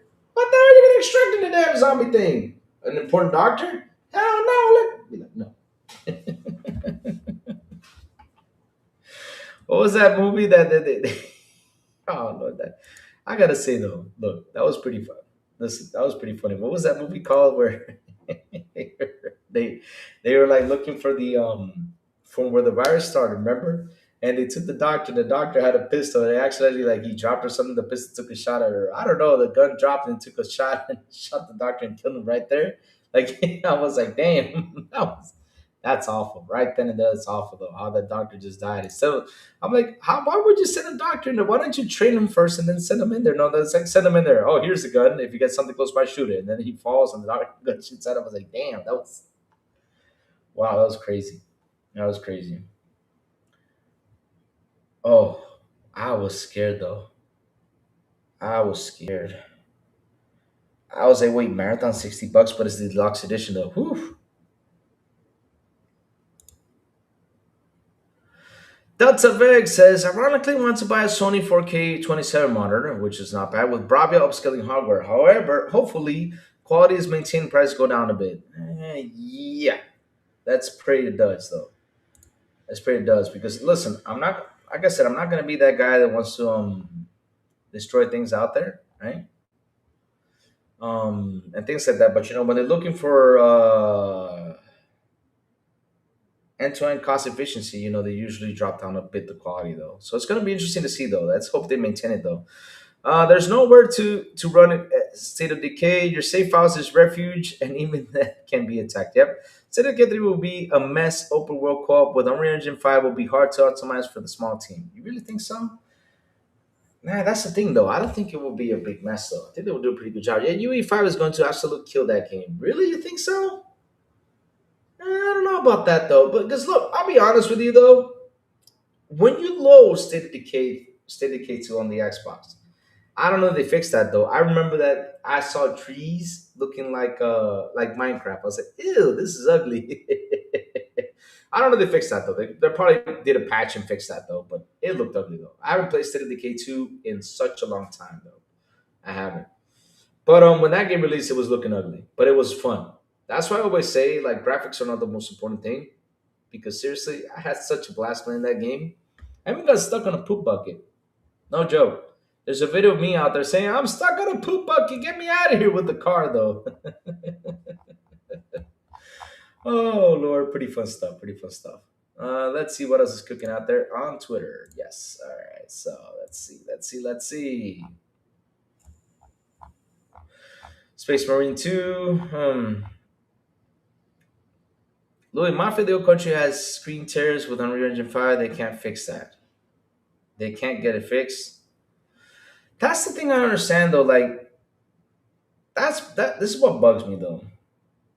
Like if Mafia has screen tears, right? If Mafia has screen tears, and other rules and other games that have Unreal Engine 5 does not have screen tears, seriously, sit down and talk to the guys from Unreal. Have a conversation. Say, hey, bro, we're having this problem. How can we fix this? Help us out. Get in there and fix it. No joke. I lost it indicated they have a South Midnight graphics. Wow. I mean, that'd be pretty cool. It kind of has it though, but that would be pretty good though.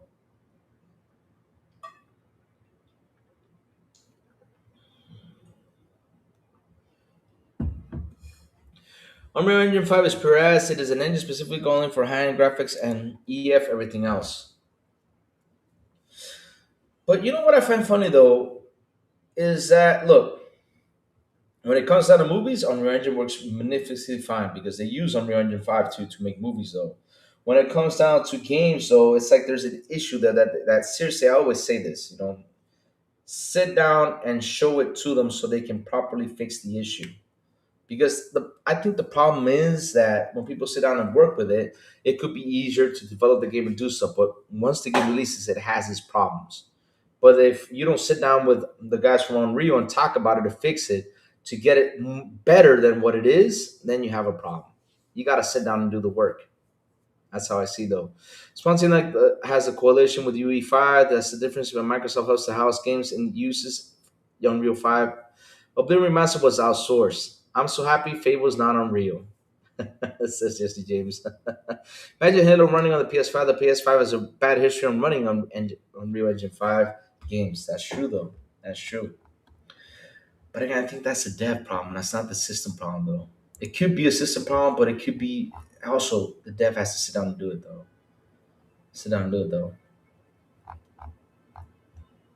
Gears 5 was 100 FPS and native 4K with all the options turned on and using settings higher with Epic running on X. UE5 is like 720 every game with frame rate issues. Yep. I heard UE5 games run worse on PlayStation and Xbox. Yeah, that's true. They do run worse, so. But we got to see what the problem is, though. UE and at V5 7.1 and SOD is probably a year plus out. State of Decay never ran great anyway. Seriously, devs can rewrite large portions of UE and or code their game with awareness of the engine. Hmm. 'Cause seriously, like State of Decay though, the second one, my PlayStation is lonely. Aw. And give it a hug though. And it probably needs a hug to you. Give it a hug. Be like, PlayStation, I love you, and give it a hug. It's a PS4. This is Google Bowl. UE5 games run 500p native on the. Wow. Do you think, Chat? I got a question for you. Do you think Unreal Engine 5 is actually a curse in gaming or what? It's actually a big curse. Like, okay, UE5 came out, it's actually messing up gaming in general. Gears linear with a good Unreal Engine team. State of Decay is open world and with less talented team. Yeah, but here's the thing though, right? I always say this. Graphically, they're probably not as talented for graphics though, but when it comes to fun factor though, they kick ass. That game is so much fun though. I finished the game like 7 times. I really had a blast. Right then there, boom, I finished one area, go to the next area. Oh good God.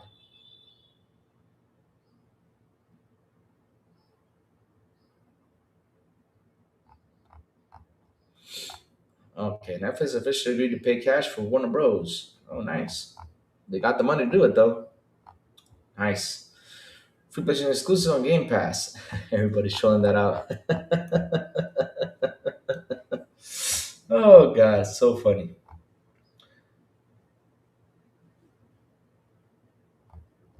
Let's see. Also free to play Fighter 2XKO has revived on PS5. Nice. Have fun with that. Direct sales big discount on Xbox Game Pass. Speaking of that, they have State of Decay on display. That's cool. Let's see.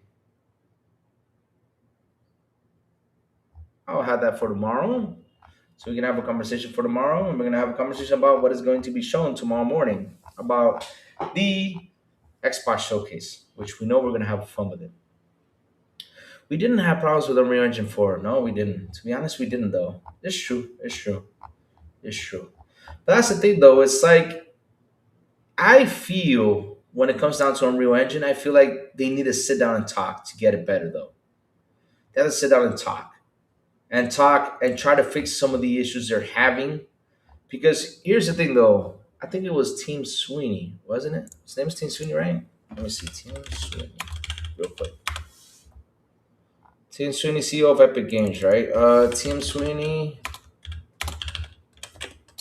says Unreal Engine 5 is great. Devs are the problem. Let's see. Hold on 1 second, though. I think there was something there.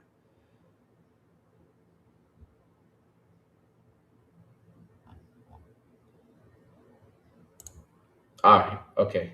Let me see. Where is it? Yeah, I don't remember there was an article about it.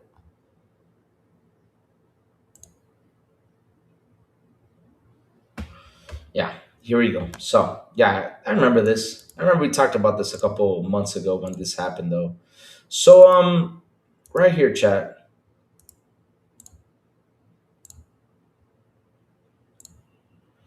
Right here, chat. So here we go. So this is what's happening. So it says your Epic Games CEO links Unreal Engine 5 implementation issues due to developer practices. So Tim Sweeney, I remember I talked about this. You want to pinpoint blames on stuff, right? But here's the thing though. You're the owner of this product, right? I mean, you're the guy, you're the owner of this product, you're the owner of this software, right? You work with the software, you use the software. It's beautiful, it's awesome, it's fantastic. You know, Fortnite runs great and all that stuff. But at the end of the day, though, right? If you don't sit down or have a team designated to talk to these guys, to help them out, to teach them, you know, to show them the way, to pave the way to be better on Unreal Engine 5, then you're not doing jack shit. You can't pinpoint and blame people for, you know, for what they do or how to develop the game, you know, because listen, maybe they have a method of developing the game and it may not adjust to Unreal Engine 5 and sometimes make these mistakes. But once the game comes out, if the game is messy though, then you gotta go in and try to correct the ways so that method that they use gets better for them, or teach them the new method so they can get adjusted to it so they won't have a problem with the game. You just gotta sit down and teach them, have a team work with them. They gotta have a specialized team for that. Kind of like something I really enjoyed this, and I told you guys a couple months ago that Xbox did. I'm even in there, which I gotta go out there because it's not. It's called Microsoft Game Dev, right? And with the Microsoft Game Dev, they like seriously I need to get out of it because I just went in there and just signed up for it. They do talk to the developers. They right now have MS gave their team. They have a couple people on there. Play Fast Out, Telephone. Let me see how many people they have in total. They have 1,883 people right now online. So I don't know how much is the offline though. But they have this Discord in here for the people who have questions about developing and may run into issues with the console, something like that, for them to work and help out. So have a dev team out there, go out there and just or have a team, just sit there with the devs, talk to them, be like, okay, we found this issue, let's go solve it. Which you probably has it, but at the end of the day, though, there's got to be special team out there to help these guys to work with Unreal Engine 5 because it's going to come to a term, it's going to come to a point where what I'm seeing with the chat, and I do agree with them, that if you want to buy a game and you see it's Unreal Engine 5, you're going to sit there and say, wait a minute, I need to see how it works. I need to see what these guys say out there about it. I want to see if it's going to run perfectly. I want to see if it doesn't have screen tear, nothing like that before I pick up the game. And or I will wait for a discount in order to purchase it because I know it's going to have issues. It's going to get to that point. So yeah, Team Sweeney, I mean, just that advice though. You probably have it. I don't know. But at the end of the day, though, you should be promoting and say, hey guys, you got problems with Unreal Engine 5? Come over here, we'll help you out. Join our Discord, join this, whatever. Have a way to communicate with the teams, which is good, or with the devs, I mean, yeah. So let's see now. Devs want more RAM so they don't have to spend more resources on optimization. Their only optimal capacity is balanced. Yeah, tons of games use Unreal Engine 5. Yeah, especially UE5 games, they need more work and development and publishing time. Yeah, UE5's main selling point was it will speed up dev time dramatically. Now we're saying that every game made on UE5 needs more dev time and support. It's time to admit this engine sucks. And look, let me tell you something, right? When you look at a game on Unreal Engine 5, it looks beautiful. No joke. I mean, some games look fantastic. Like, wow, this is amazing. But along the way, you might run into problems, like I said, though. So if you don't get the team to sit down and make this perfect, we're gonna get people like in the chat and around the world saying, "Hey, I'm gonna wait for a discount because it's Unreal Engine 5. I don't trust it anymore." Soccer is another example where the devs continue to work on the game. A UE5 game, the performance and quality, visual quality on console have improved greatly. You can't blame everything on the engine. Yeah, that's the thing, though. They have to sit down and have the conversation in order to make it better. They have to, or have a team that specializes in talking to the devs and to make the game better if they run into issues. Because that's how it is, though. Seriously, that's how it is. That's how it is, though. Hmm. Wow, incredible! Marathon is currently number 2 spot on the pre-orders on the PlayStation Store, sitting behind Resident Evil Requiem. Okay. Only ponies hate UE5, Lafalas. No, it's not only ponies, it's a lot of people, though. It's a lot of people out there that are saying, man, this UE5 is a problem. It has. I'm not kidding you. There's been a lot of people, not only in the chat, I hear it a lot, though. No joke. And seriously, it's going to scare them away, though, to buy the game they won, though. It will. Not kidding you, it will. Uh-oh. Here we go. So let's see what else is out there. Oh, God, here we go. Make you one of the team with Cliff left the company under team's leadership. What went wrong? No, it's not just people, it's just whining. No, Google Poll, listen. Google Poll, here's the thing, though. You need to understand there's a difference between whining and all that stuff. There's a difference between whining and uh hmm, whining and complaining, though, right? When you whine, you're like, oh, Unreal Engine sucks and all this stuff, blah, blah, blah. But you complain and say, man, Unreal Engine is a problem, right? And it's causing problems with gaming and all that stuff. There's a big difference, though. And when people sit there and talk about Unreal Engine 5, and like I said, though, it's not. I don't see it as whining. I see that they're saying, please do fix it. Please do fix it. Because sometimes when the game releases, they want, like, look, we already have Jesse James on here saying, look, Mafia has screen tears. That's horrible. They didn't fix that, though. And it's good to be out there saying it. I'll give you another example, though, right? I'm playing Did the Diver. I finished it already. But there's an area in Did the Diver where I'm facing this fish that looks like this shark that looks like a big old dinosaur, and it crashes, though. And these days I went in there and I said, hey, I'm in the Discord. I say, hey, devs, there's a problem in this area in the game. Sometimes it crashes for me. A lot of times it crashes for me, and sometimes it doesn't. So I don't know if you're working on it. Please fix it and all that stuff. And they responded back to me today, and they said this. I'm not kidding you in the Discord. And I just said it to them so that they can fix it because I already finished the game though. But it's something you gotta say to them for them to fix it. And literally, this was the response today. They told me today. Uh, where is it? Where did I type it in the? Oh, it's not showing up now. Wow. Oh. The response was, "Yeah, we know that area is having a problem, and yes, we're working on it to be fixed." That's it. I'm happy they're doing that though. Yeah, yes, our creators and sound proves UE5 does a lot of work. Yeah, it does because here's the thing though, they probably got it to work, but there's many devs out there that are working with UE5 that are not getting it on the dot though. Yeah, yeah, UE33. Yeah, I know it is. There's a lot of great games out there that are working fine with UE5 though, but there's some good great games too that are having issues with UE5. And like I said though, maybe there's a situation that it needs to be fixed to make the games better though. How many games have released in UE5 and how many games can we say run? Well, here's the thing though, we cannot say in this generation though, when it comes down to it, the question is what games came out that did not have issues? That is the hardest question though, because a lot of them came out with issues though. E33 had major performance issues as well, frame pacing and frame rate issues all over, and graphics were not even good. Yeah, yeah. Graphics are not even good. I found out they were good though. I found out that we're good though because I really enjoyed Expedition 33 though. It was on the dot. I really enjoyed it. I didn't see screen tears or anything like that. I did, for me, I'm saying personally, I didn't see it. Maybe some people had it, but I did not see nothing like that, or did not see like frame drops or anything personally. But yeah, though, it all depends though. Like I said though, it's not that we're trashing UE engine, we're just saying this to make it better though. They got to go out there and talk. Get it to make it better. Again, ponies hate UE5. Says Google Poll. The Google Poll, ponies hate everything. What do ponies love? And this is what they love: console sales, Twitter, and PH. That's what they love.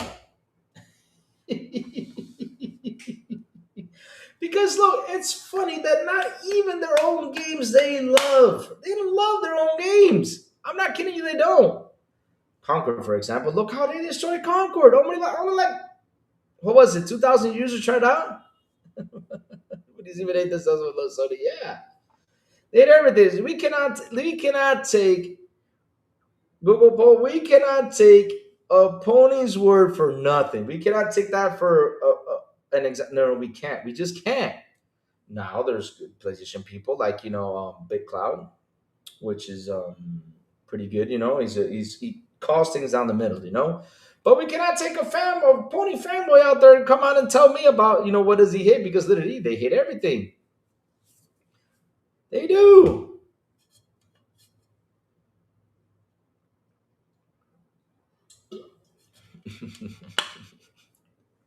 It's true though. We're speaking out the truth. What don't they hate though?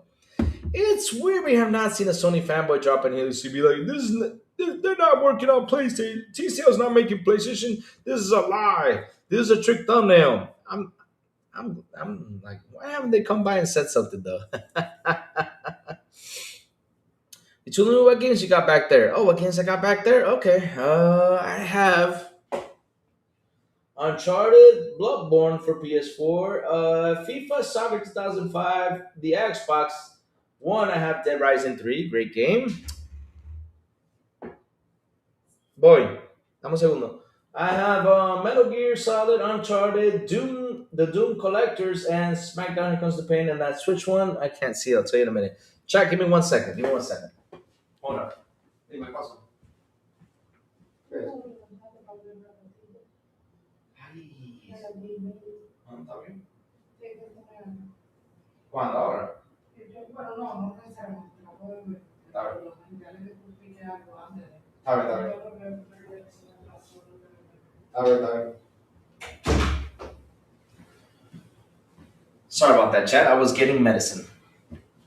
Because, I have the problem with the finger, so I was getting medicine. So, John TJ with the $5 super chat. He says, best TV brands Best to worst: 1 LG, 2 Samsung, 3 Vizio, 4 Hisense, 5 Sony, TCL, 6 TCL, and that's from personal experiences. Oh wow, that's for you.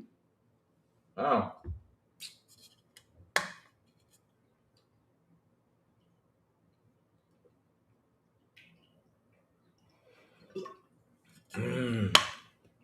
sorry, Chad. I'm taking medicine and water dropped on me. Oh well. Yeah, I'm taking medicine because this thing is getting better though. It's not swollen. Now I can touch my finger and let me see if I can type. Yeah, I can now type. It hurts a little bit when I type though, but yeah. So from best to worst: LG 1, Samsung 2, 3, Vizio, 4 Hisense, Sony 5, 6. But here's the thing though, TJ. Sony has done a better thing with technology though because they're getting Samsung tech for the TV, so it got a bit better though. It did. So you think TCL is the worst TV out there? I don't know. There's worse brands than that though. But that's your personal take, which is cool. Teneros, I've had two pieces of TVs and both have broke on me. Oh no! What?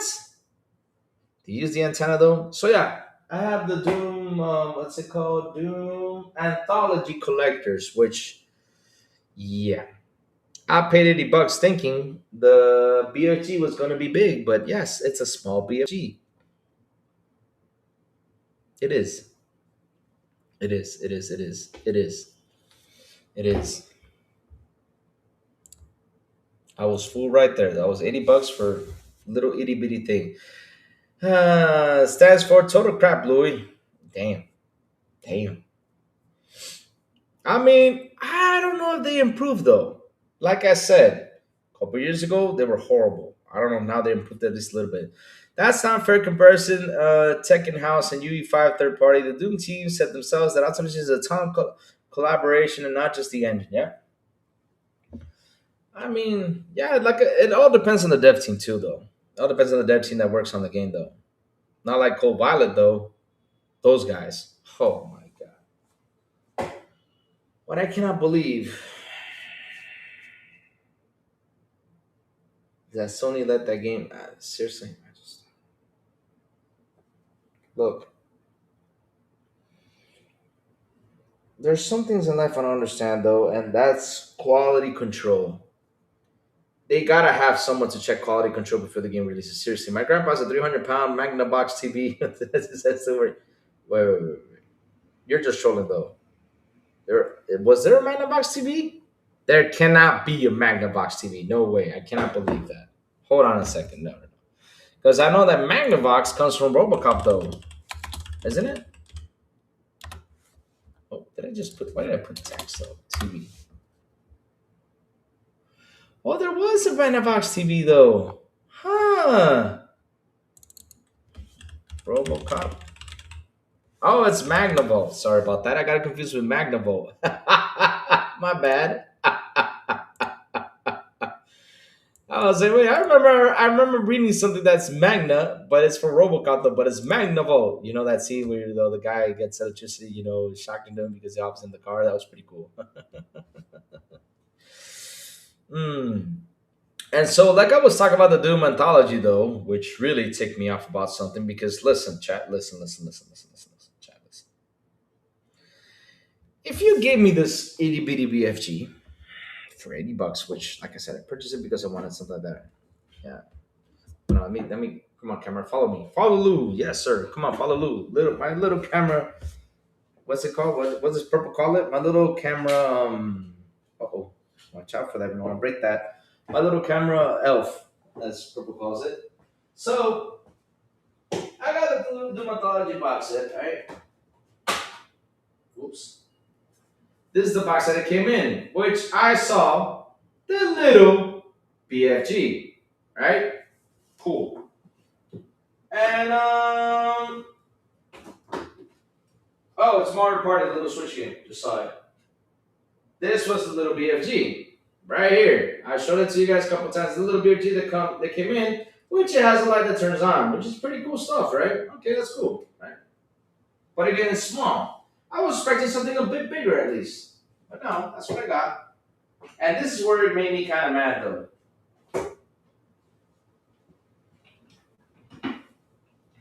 Sweet metal case right here. I love the metal casing. It's cool. Fantastic. I like it. But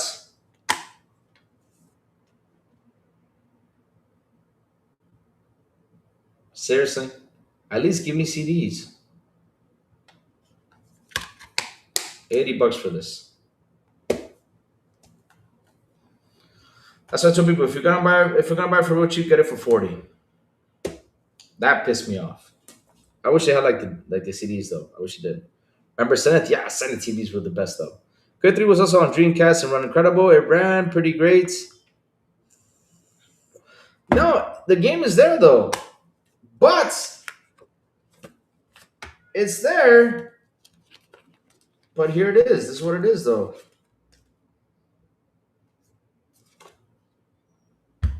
A code. That's it. Just this is the games right here. The Doom Anthology Collection. All the games in here, just a code. Wow. Incredible. I mean, seriously, like I said, Chad, like, wait, I don't want to ruin this. Okay, perfect. That's what I got.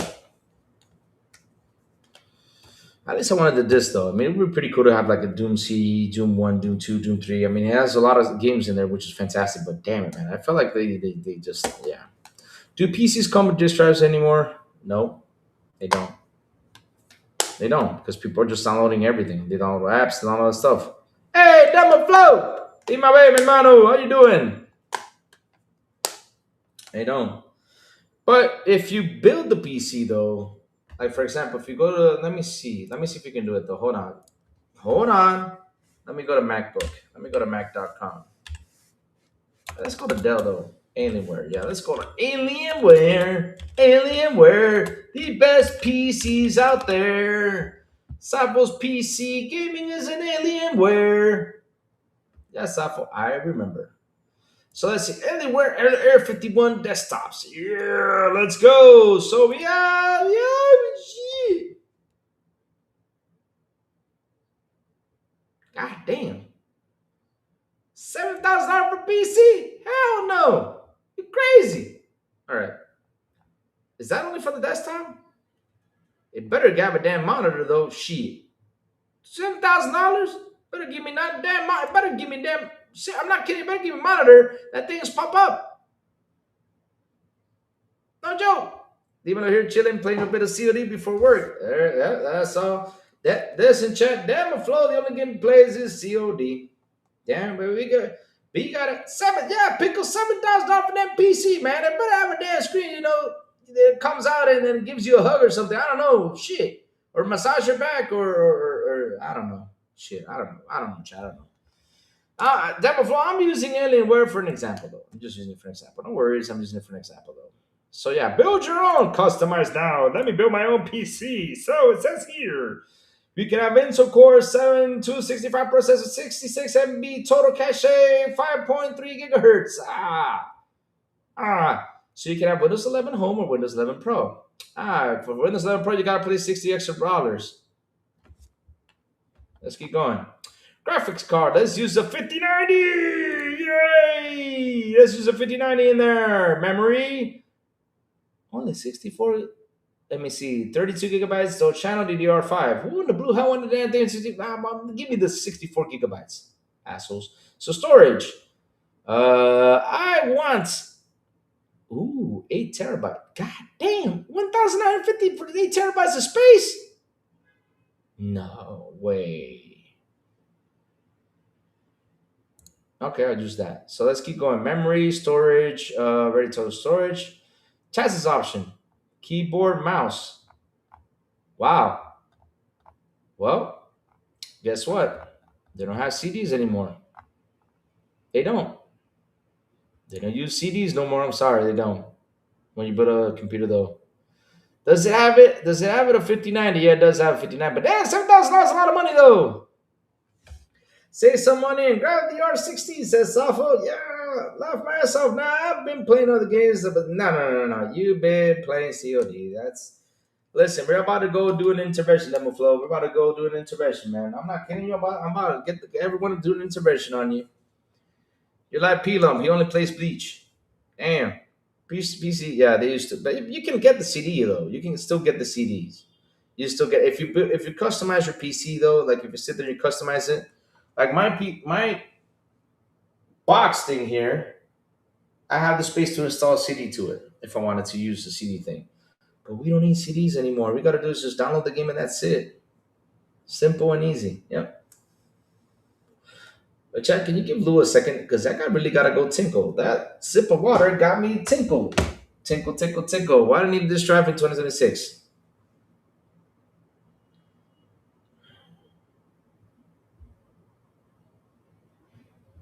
Oh, awesome. Yes, I got a message. Yoo-hoo. Louis PC runs a Presidente liquid cooling. Ah, hell no. Don't count on that though. Because here's the problem. If I put Presidente liquid cooling in there, you know what's gonna happen? They're gonna come over here and and they're gonna drink the liquid cooling from my PC. I don't want that on my PC. Here in Dominican, we drink a lot. How much is a 4060 Ti now? Days with the price hikes. Probably $8,000. I'm just kidding. I don't know, bro. Good question though. Real quick, let me go tinkle. Uh-oh. I gotta go tinkle. And please do chat. Enjoy my helmets. You know, my pretty cool, you know, my pretty cool Halo helmet with Tostitos and the Xbox logo where I go to tinkle real quick. And also, oh, like always, enjoy the lady in the painting. She might come out and say hi to you all. You guys see it though? Yeah, you probably can. I don't know. Yeah, you probably could. Let me go around.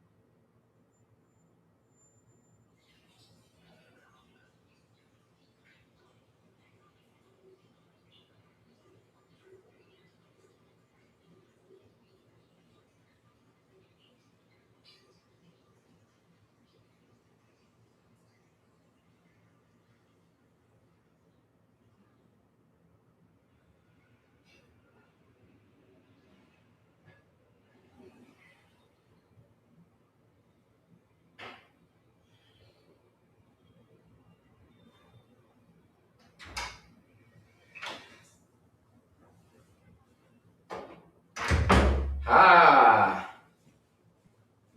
I'm back. No way. You gotta be kidding, Taneros. No way. Did it actually come through? If it did, I'm gonna be pissed off. Because I closed the door.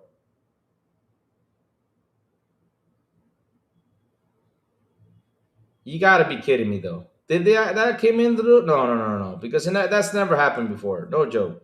Half-Life 2 was about 4 CDs. Yeah, I remember that. Half-Life 2 was about 4 CDs. You're right, you're right, you're right. I'm playing Once Human with my friends, but everyone at work. If Louis was a PC gamer, he'd just pee in an empty jar. No, no, no. I still go to the bathroom, guys. Listen, listen. Let me tell you something, Jack. Listen, listen, listen, listen. There was a video that I saw the other day. Someone that just gamed. I think it was like a competitor gamer or something, and he was renting a room over there. I think it was in China. I remember where it was. Bro, no. I mean, look, look, listen, listen, listen, listen, listen, listen. Chat, no joke. I'm picky with hygiene. Hygiene is super important. Don't mess around with hygiene. You don't want a rat to come in and bite you. You don't want a rat to come in and bite you. You don't want cockroaches running all over the place or cockroach. Bro, can you imagine? One of the things I fear the most though, and I'm really scared of about when it comes down to bugs. This is like a panic thing. Like you get a cockroach in your ear. No, I don't want that to ever happen. Or lay an egg inside your ear. Fuck no, I don't want that to happen. Hygiene is real important. If you got a bathroom, go to your bathroom. If you got trash to throw away the damn trash. Even though there's a game playing, listen, you gotta catch a break to eat though. You eat, take your bite, take your chance to eat, and then throw away your trash. Clean, have your house clean. Don't be nasty. Real gamers is oh geez, Lord, no, no, no. I really want that. Reforge actually admitted that he talks to shrinks about his hatred for Xbox. Did he actually really? That's bullshit. I'm sorry. That's bullshit. That's bullshit talk. That's just trolling talk. All right, hold on 1 second.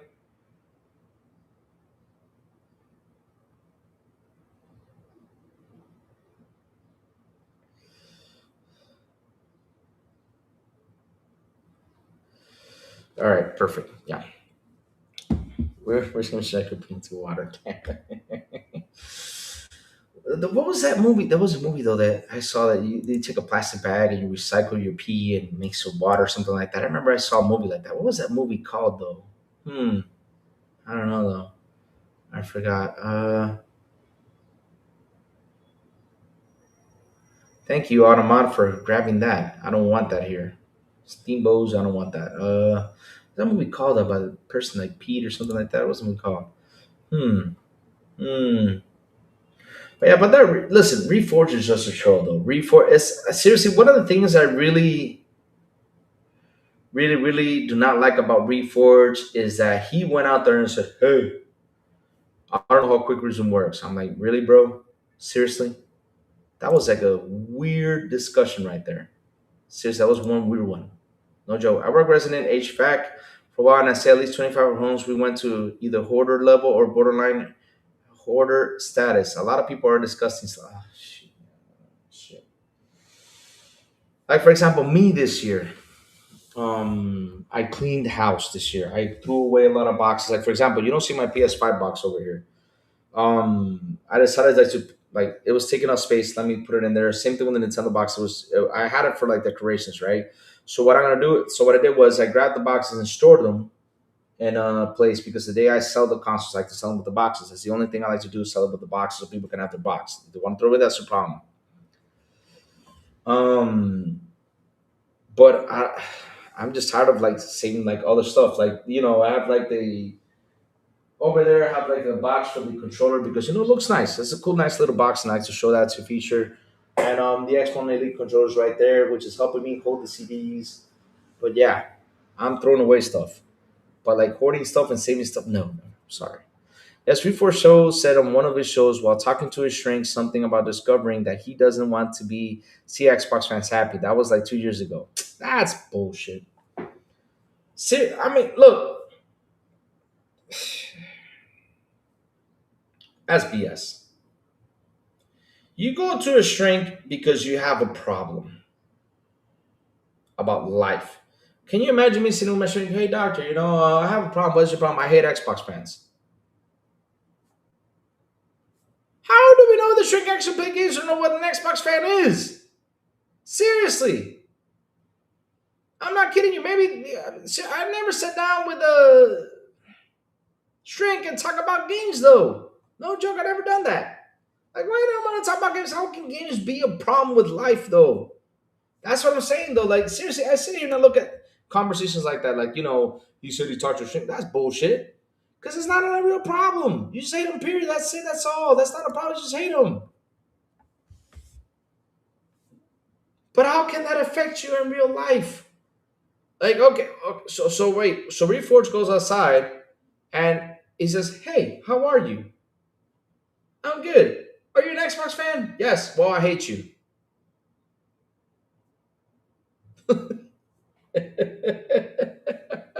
Seriously? That's what I mean. Though that's dumb. That's dumb. Because when I go, I've been to the outside world. You know what we talk about? We talk about business. We talk about politics. Sometimes we talk about politics, but politics is not a big subject to talk about because when people talk about politics, they fight.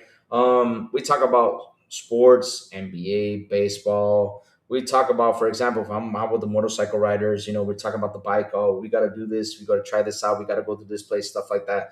But we don't sit down and talk like, oh, did you play this game? No, nothing like that though. And we don't spend like the whole 3 or 4 hours talking about games though.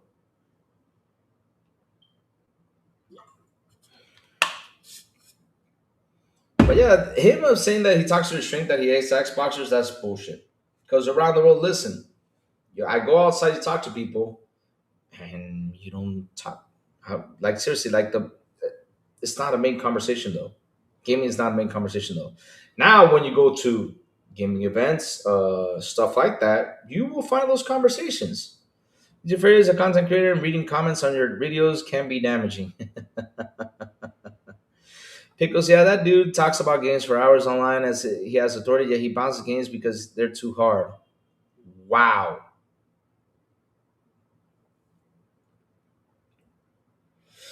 So then comes the question what kind of a gamer he is, though. Because look, I know a lot of people tell me they find Elden Ring hard, they find Souls games hard. I get it. There's some people that are like that though.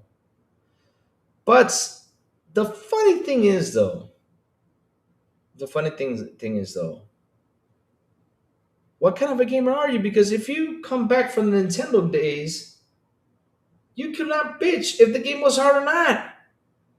Nintendo days was or you get adjusted or or take it out and put another one in. That was it. Pause. That sounded wrong, but that was true though. Back in the Nintendo days, is how it was. I mean, I talked a lot about Ninja Gaiden, right? I talk about Ninja Gaiden a lot because I that's one of the hardest games ever made on Nintendo. Ninja Gaiden is one of the hardest games ever made. And when I look at Souls games, people are like, "Oh, this is hard." I'm like, "Nah, I don't find it hard because I have the patience for it." Thank you. That's because of Nintendo games. Nintendo games, not literally like 95% of them were hard and 5% were easy. No joke, they were tough. They don't joke. Man, Ghosts and Goblins is not a joke. Still to this day, it's still not a joke. You can have the best controller, you can have the turbo button to throw things, and just that turbo button just keeps on throwing things. But no, it's still one of the hardest games ever made. No joke. And you complain that this game is hard on relief. Wow, you suck. The Church of Reforged Roast. I have a lot of boxes of Lego on my floor, and every Lego set I bought, I'm like a Lego hoarder. I'm obsessed with having Lego boxes and therapy. Oh, no, no, no. But wait a minute. That's different, though, because maybe, David, in the near future, they're worth money, though. Yeah. No, they're probably worth it, more in the future. Yeah. But no, guys, I mean, look, I don't get it. I think he just does it just to get things in. Seriously. It's funny how he complains that games are hard, yet he plays Destiny, and in Destiny you get some players that can kick your ass, and doesn't complain about that though. He was a Destiny player. That's what I heard about him. He died. It's an actual legit game over. Back to start screen. No checkpoints. No saves. Nothing. It was a bitch back in the day to play games. No joke. When people come to me and say, "Oh, this game is hard," I'm like, "You don't know what hard is." I'm not kidding you. You just don't. You do not. If you did not play Nintendo, this is not a hard game. Because Nintendo, what really taught us is to be patient. Wow. Wow. Because here's the thing, though, that's something that doesn't happen back in the day. But when you were playing Nintendo, you're playing Ninja Gaiden. You were like, ah, and you started to like be so mad. You were pissed off.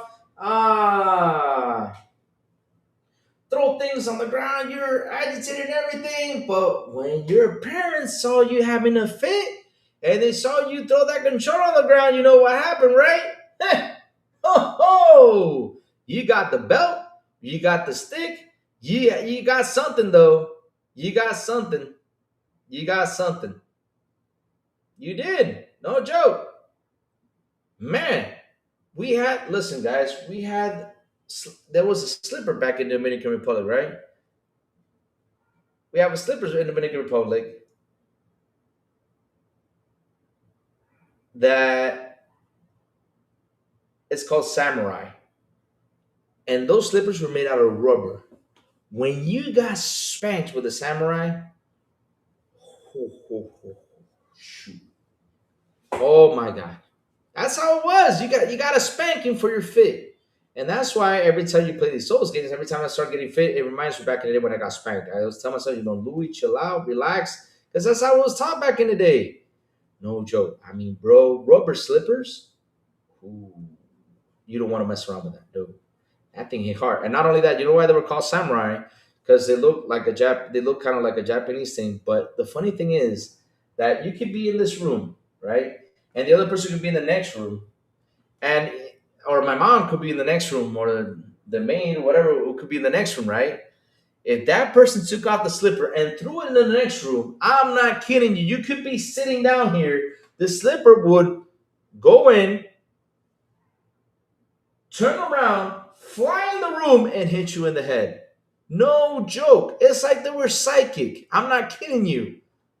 It's like they were psychic, like hit him, slipper hit him, and the slipper hit you in the head. I'm not kidding you. And they hit hard. They hit hard. No joke, no joke, no joke.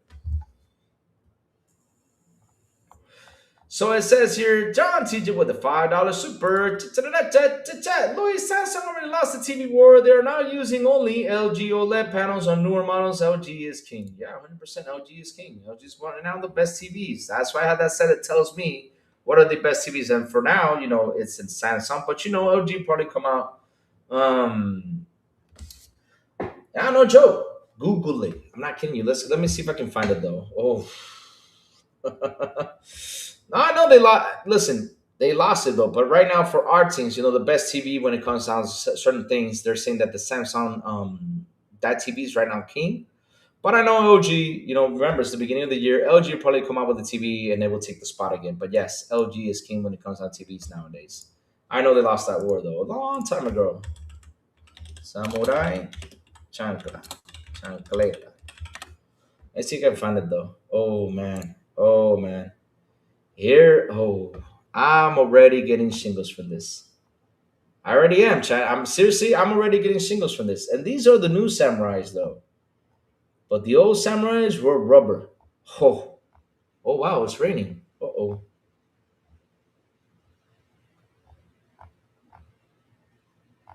Let me see if I can find the original samurai. Oh my God, those things hurt. Whoa, man. Let me see if I can find the rubber. So basically, this was the slipper. I'm gonna show it to you guys right now. Let me show you this. This was basically the design of the slipper, but this is pretty much. I don't know if you guys can see my mouse though. Let me go see if I can show the mouse. This one right here, the one I'm gonna highlight, it was pretty much like that, but more rubbery though. And when you got hit by that slipper, Lord, man, I'm not kidding you. And the thing was, you didn't bruise back in the day. You did not bruise. You did not bruise, but the pain was literally throbbing in the inside. You didn't get a bruise. I'm not kidding. You got hit by that. You didn't get a bruise, but the pain was inside though. It was like a psychic thing. I'm not kidding you. Oh man, it was tough days. Tough days. Yeah. LGTV's OLEDs. What do you mean by run with what though? Hey, the awesome Zena in the building. What's up, Zena? You beautiful gal. How are you doing this morning? Oh, it's not to me. LG is just an arm of Samsung since they're all using Samsung parts. That's the thing though. These days, each TV uses technology from one another though. It's like Sony right now for the TVs to be popular again using the Samsung tech though. When it comes to OLED though, LG is king. Not kidding, LG is king though. I do too. SMW, what is it? It's probably the best 2D platformer ever made. SMW. Which one's SMW? Correct me with that one. SMW game. Which one's that one though? SMW game. Oh, Super Mario World. Okay. Super Mario World. Okay, cool. Cool stuff. Cool stuff.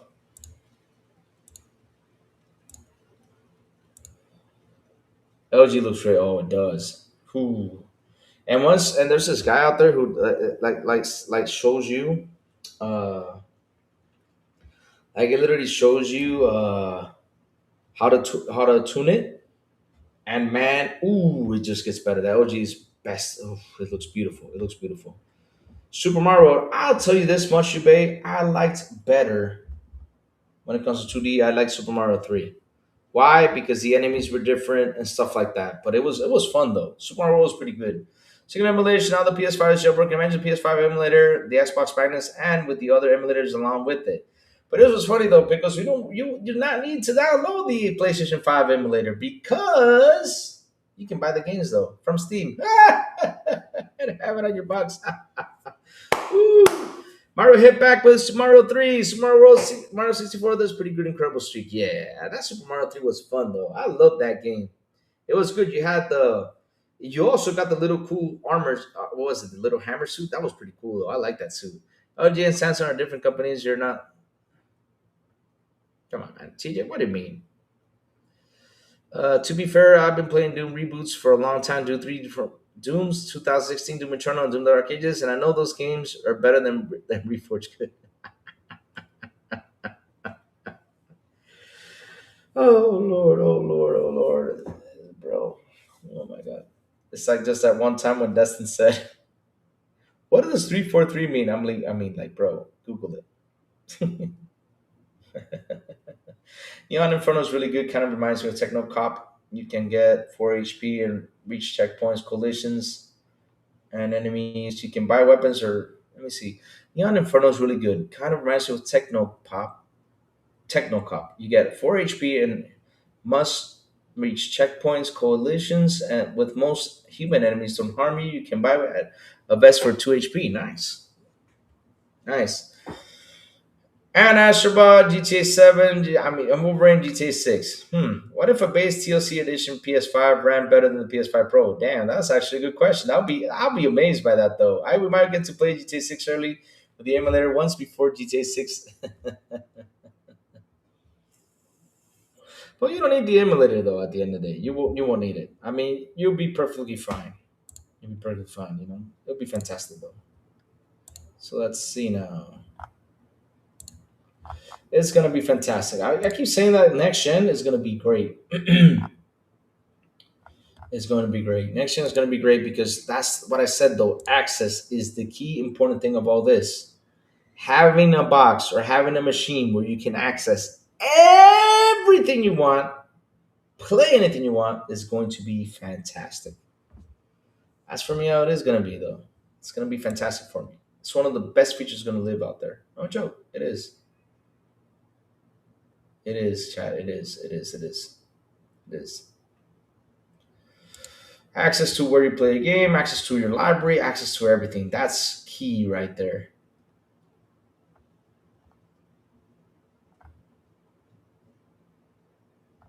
Seriously, that's key.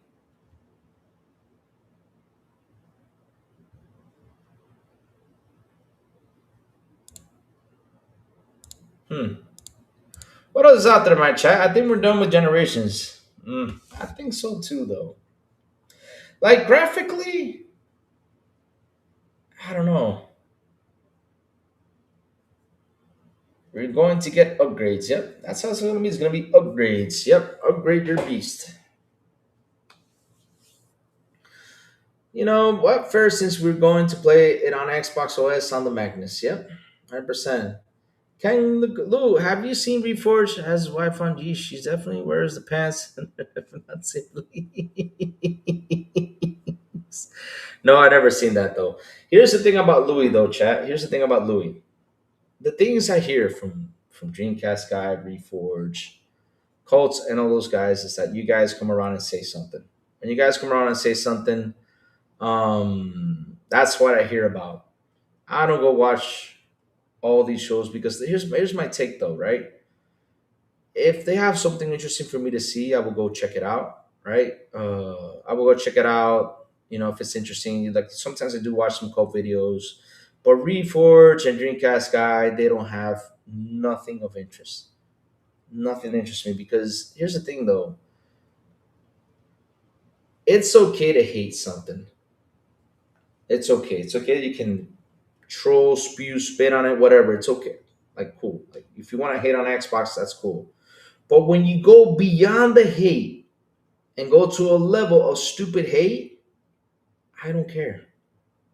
I'm not gonna listen to you. Like for example, I don't know how. What was the thing he said? I don't know how quick resume works. Wow.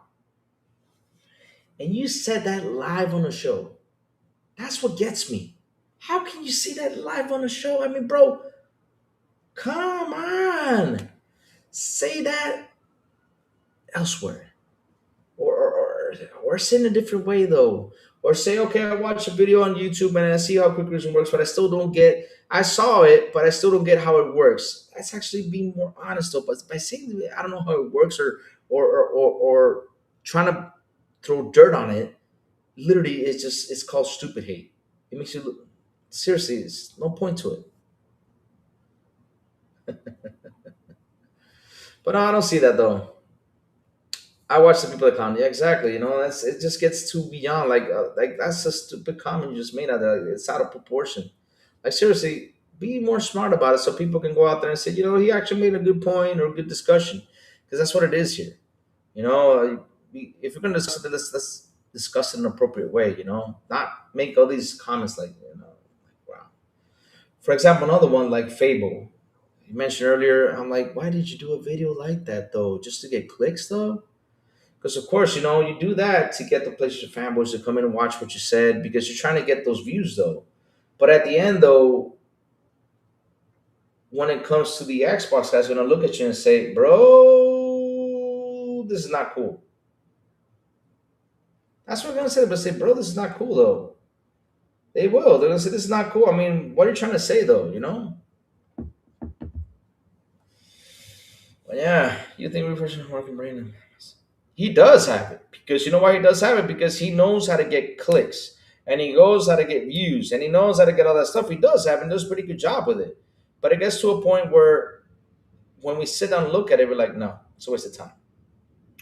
You think Reforged happened? Let me see. Louis, what's up with Dave the Diver Godzilla DLC? I did play it the other day, Pin Charisma. I played it on here and I showed it to everyone. We did a gameplay here. It was pretty fun. I think I was the only guy in the world. I don't know. I think I am the only guy in the world where I grabbed a rubber chicken and beat Godzilla with a rubber chicken. I was like, take that, take that, take that with a rubber chicken. That was pretty funny though. Wow, the Harley guys are going out today and it's raining. Eesh. Ooh. Yep, that's Harley Davidson guys for you. Love that sound. But yeah, that's the thing though. I just when it comes to that stuff, I just don't. I don't know. And the Godzilla DLC was pretty fun though. It's pretty fun. After you finish with it, you were collecting all the Godzilla toys and everything, like action figures. That was pretty cool. I really enjoyed that though. But when it comes to those hate stuff, I just don't listen to it. If you guys bring up a good discussion, like for example, you guys want to talk about DLSS or AI stuff like that, I listen to those videos because that's interesting though. But like, you know, that's it. We just gotta laugh at them. But you know what sucks about that though? When it gets to a point to be serious about something, nobody's gonna take him serious. That's the problem. Because he makes comments like that. I don't know who is coaching him, but he's seriously, I don't know. Wait a minute. Hold up a second. Wait, I'm reading something. Breaking news, chat. Xena is saying that BB is single. Breaking news. BB, are you single?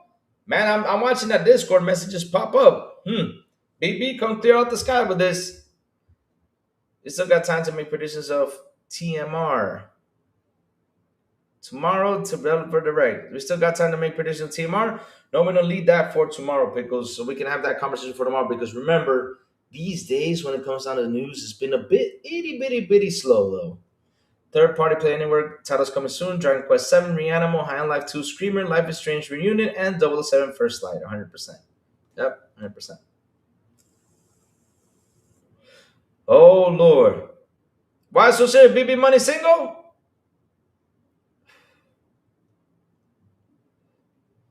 Yep. Now we got BB Money engaged. Now you can't say I got a girlfriend. Man, the joke is gone now.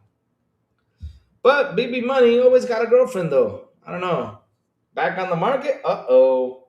No way. This can't be true.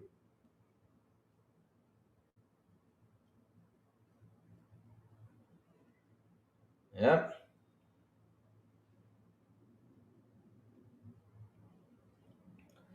Be single in the whole time. No, I don't believe that though. Ladies better act quick. Yeah, BB gonna be after the ladies though. Yeah, gee, I wonder what class.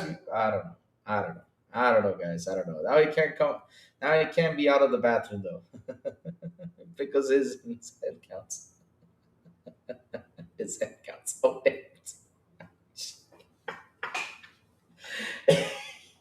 oh shit. The show has gone to hell today, man. Oh Lord. First off, we were talking about packages, and now we're talking about his hand counts. Damn, Zeta with the fire. Oh my god. Oh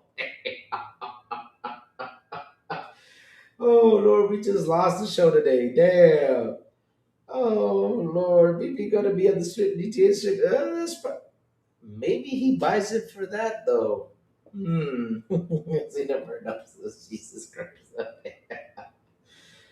Lord, please. There's three. There's probably two people that want to be in the bad side. One is Xena, and the other one is Ray Ray. Please don't let me be ever, ever, ever on their bad side though. Please, Lord, don't do it. Did you see Nip post a long winded post? Guy responded to him with own long post. Nip said too long, wasn't reading. It's my audio. The other response was 15 minutes loud. Really, that happened out there?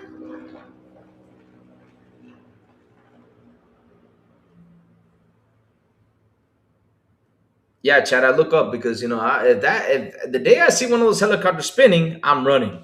I'm out. Yeah, he seriously does. He seriously does. I have never seen a guy that goes out there and brags about stuff. Like, look at my watch. Look at this. No, I never seen a guy that does that. No, no, no. Seriously, that's horrible. That's horrible. Brag about things like he's rich. Says, yeah, I did. Oh, going to read it is going to respond by audio. The audio response was 15 minutes. I still laugh about that. Look at the rest of the comment, Louis. Did you send me send it to me so I can see it? Because that's the funny thing though. Nick goes out there and he posts these things that are like literally, if I'm not kidding you. Look, listen. And this is no joke, chat. I'm being honest though. This is no joke. If Star Wars is gonna make another movie, they gotta hire Nib. I'm not kidding, you gotta hire Nib. They should. And it starts, to that whole thing that is Star Wars, they gotta hire Nib for that. Because Nib is a pretty good writer when it comes down to that. But because damn, he makes a Star Wars thing though. Because every time I see a Nib tweet, all of a sudden the Star Wars song comes into my head. It does. Seriously, it does. Well, never mind, chat. Baby Money still got a girlfriend, he said. He just brought it into Discord. Grease is like, does she know? God damn, this Discord. Oh, Lord, this chat is going to hell. Oh, Lord. Big B Money's personal life. Today's topic is Big B Money's personal life. We're going to talk about how Big B Money still got a girlfriend. Yep, that's today's show. How do we know? Because he still says, I got a girlfriend. Oh, Lord. I got to see that Nib thing. That's got to be the funniest thing I've ever read, though. Right there. One of the funniest things I've ever read this year, right now. Because last year I read a lot of funny stuff and a lot of BS, though. So funny, though. It's got to be. Oh, Lord. Oh, Lord. Let me see, though. Seriously, 15-minute audio. You see, that's too long for me to read, but motherfucker, you took that long, though. Take that. Oh, I gotta check. Oh, try to find it. Okay. Did you talk about how Fable could have a map as big as Forza Horizon games? Oh, no, I never talk about that. That's an interesting point, though. It could, though. But could it be as big as Witcher 3? Please, no. Please. Oh, to be honest, though, Fable's engaging, though. So, yes, please have it as big as Witcher 3. 100%. Or bigger than GTA. Yay.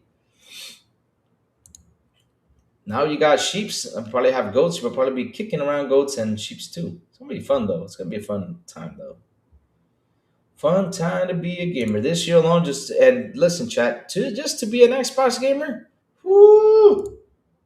We are so happy about it. No joke. We are extremely happy. Yes, we are super duper happy to be an Xbox gamer. Look at all these games we're gonna do coming into Game Pass just alone. This game, and that's funny though. This year has started spicy. This January was a spicy thing. Ray Ray's pretty chill. Who knows? Chill. Why is Mike Johnson? Of course. Is it pretty chill? Why it's Mike Johnson though? Yeah, but David Cohen. Listen, David Cohen. It breaks my heart when I see someone come in here and say, please, can you talk to this guy to unblock me on this channel? Can you talk to this guy to unblock me on this channel and stuff like that? It breaks my heart. It feels like, everybody kicked poor Mike Johnson out of the curve, So, yeah, I kind of adopted him a little bit.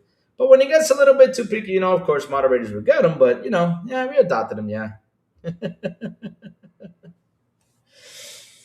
Oh, Kristen Desert looks huge. Oh, Lord. First, it needs to have a bigger map to even with the city. Oh Lord, we're gonna have a big maps now. Ooh. And Forza needs to have traffic though. It needs to have traffic jams. Make the game interesting. So you can go on the sidewalk and scare people off the sidewalk. Good. No, I'm just kidding. We don't need traffic jams though. I'm just messing, chat. We do not need that. No, no, no, no. We don't need that, my chat. We don't need that. No way. No, no, no, no, no.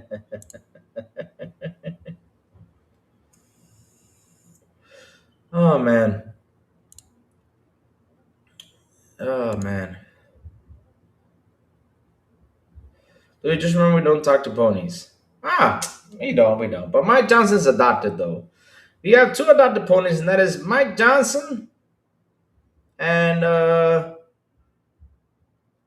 it's Mike Johnson and what's his name? El Nini. Those are our two adopted ponies here. That's it. We just adopted two. Just adopted two. That's it. No more else. Just adopted two. Only two. Cause Sea Fresh is a pony, but it doesn't pony. It doesn't pony like ponies do though. No, he doesn't pony around that. Yeah, yeah. So it's good. Google Polo, I got three consoles and PC. What do you have? What? Damn. You don't want it to be real. Japan has toll booths everywhere. Really? You want it to be real? Pickles took it to heart. He was just joking, Pickles. He was just joking. I noticed that. I permanently play on Xbox PC. Yeah, same here. All right, play on Xbox though. More than PC though. I game on PC, for you guys to see me, play games. But my main thing is this box. This is my baby right here. My Xbox. Yeah. But chat, listen up, the crazy ones got to go. My chat, I gotta go, and I'll tell you why I gotta go. I have a meeting at around 2 with someone from the states. They're gonna call me 1 p.m. Eastern from you guys over there, so it's gonna be 2 for me. So I gotta go eat something and get ready for that meeting, my chat. That's what I gotta do. And yeah, it's gonna be an interesting conversation, which probably down the road we'll tell you about it, what the meeting was about. It has nothing to do with gaming though. It's just a business meeting, It's just something simple. And yeah, gonna have a good conversation there.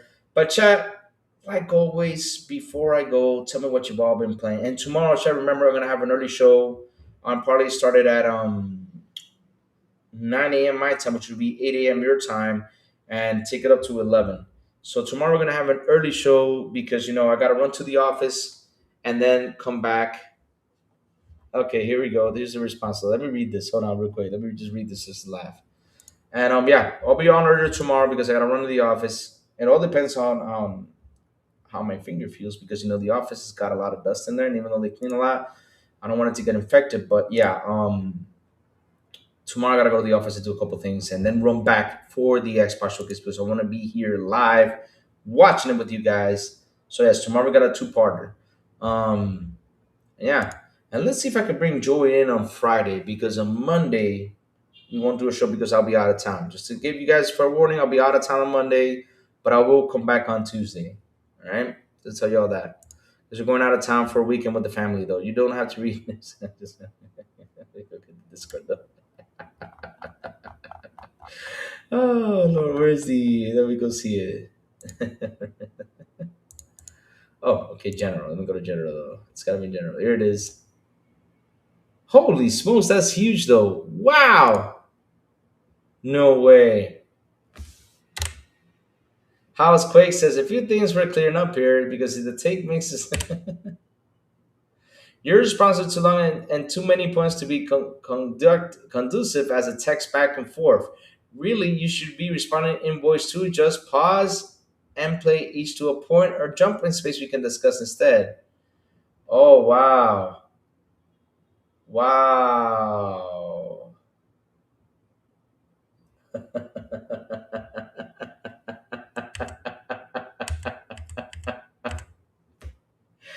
Holy shit. And his response was like, let me see, 1, 2, 3, 4, 5, 6, 7, 8, 9, 10, 11, 12, 13. You know what? And I gotta say this though. If Elon Musk ever listens to my show or anything, Elon Musk, please take away those long things from Twitter. We don't want to read that. No, but we're going out. No, no, no. I'll be in the island though. I'll be in the island though. We're going to. The thing is, since last year during the Christmas time, it was hard for me to get hang out with my father. So get together with my father though. We did get together like a couple times, but we didn't hang out like eat or spend time together, right? So he planned this long weekend for a while, and since it's a long weekend and it's a break, we're gonna get together the family, and hang out with my father, my sister, my nephews, and my brother. Yeah, because my brother's here from Miami, so we're gonna hang out together. So yeah, we got a weekend. We got a weekend here, all together. So yeah, just have a fun weekend together. Family stuff. They said, yeah, I make long posts, but not read long responses. Wow, that's some funny stuff. So chat. Before I go, tell me what you've all been playing though. We're playing Dark Souls the whole show, lurking. Nice, nice, man. Good stuff. Good stuff. Dark Souls is a really good game though. Remember, always wear light armor because the enemies are so big. With light armor, you can get around to them. Now, if it's a quick enemy, put on some heavy armor and take them down. Yeah, so you can be well protected though.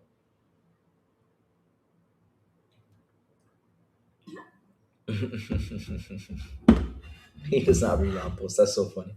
Seriously, this got to be the funniest thing I've ever read. I don't. I make long posts, but I don't read them. Okay, cool. You forgot to say you still suck though. Yeah, you forgot to tell him that though. That would be funny though if you would have said you suck though. Either way though, you don't read it, but you still suck. Oh god, there's got to be some funny stuff though. Funny stuff right there. Oh man. Good stuff, good stuff. Let me see what the chat's been playing though. About to play some Street Fighter 6. Nice, good stuff. I'll be taking a break on gaming this week. Okay, cool. You can do that. You can do that. Sometimes you gotta take a break. If it's too much, take a little break. I always say that. Take a little break. Like I said, I take long breaks from playing long games. I'm coming back to it. Little by little, it's really crazy one in again. I'm probably gonna finish Expedition 33. I've been trying to finish it for like 3 months, and I'm in the final part though. I don't know why. It's like I don't. It's I have like I don't want to finish it though. It's like I don't want to finish it. It's one of those games I don't want to finish. Like when I was crying when I was finishing Cyberpunk. I was like, I don't want to finish this, and yeah, I just took the liberty to finish it. I did not want to finish it, chat. I really love the game. And Scare is one of those games I don't want to finish. And this time I literally took too hard just to want to finish it. But yeah, I gotta finish it. On the last part, I gotta finish that game. Seriously, really good game. Really good game. Let me see now.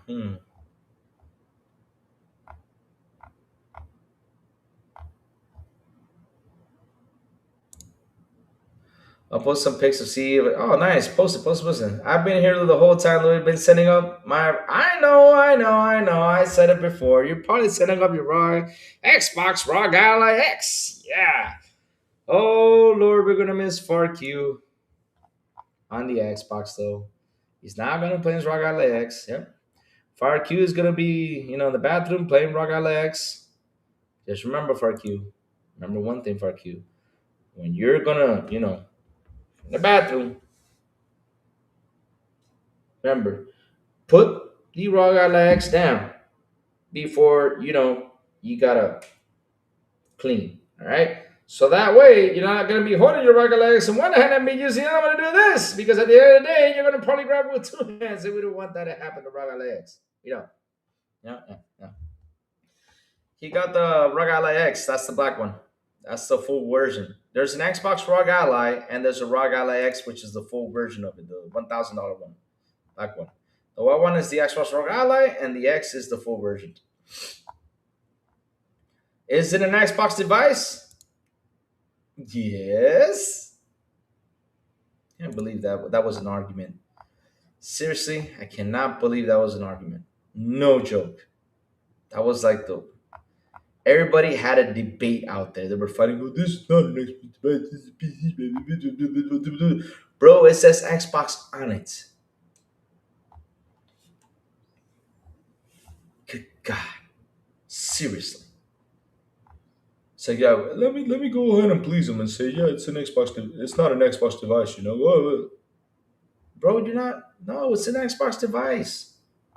Seriously, it's a device. Seriously.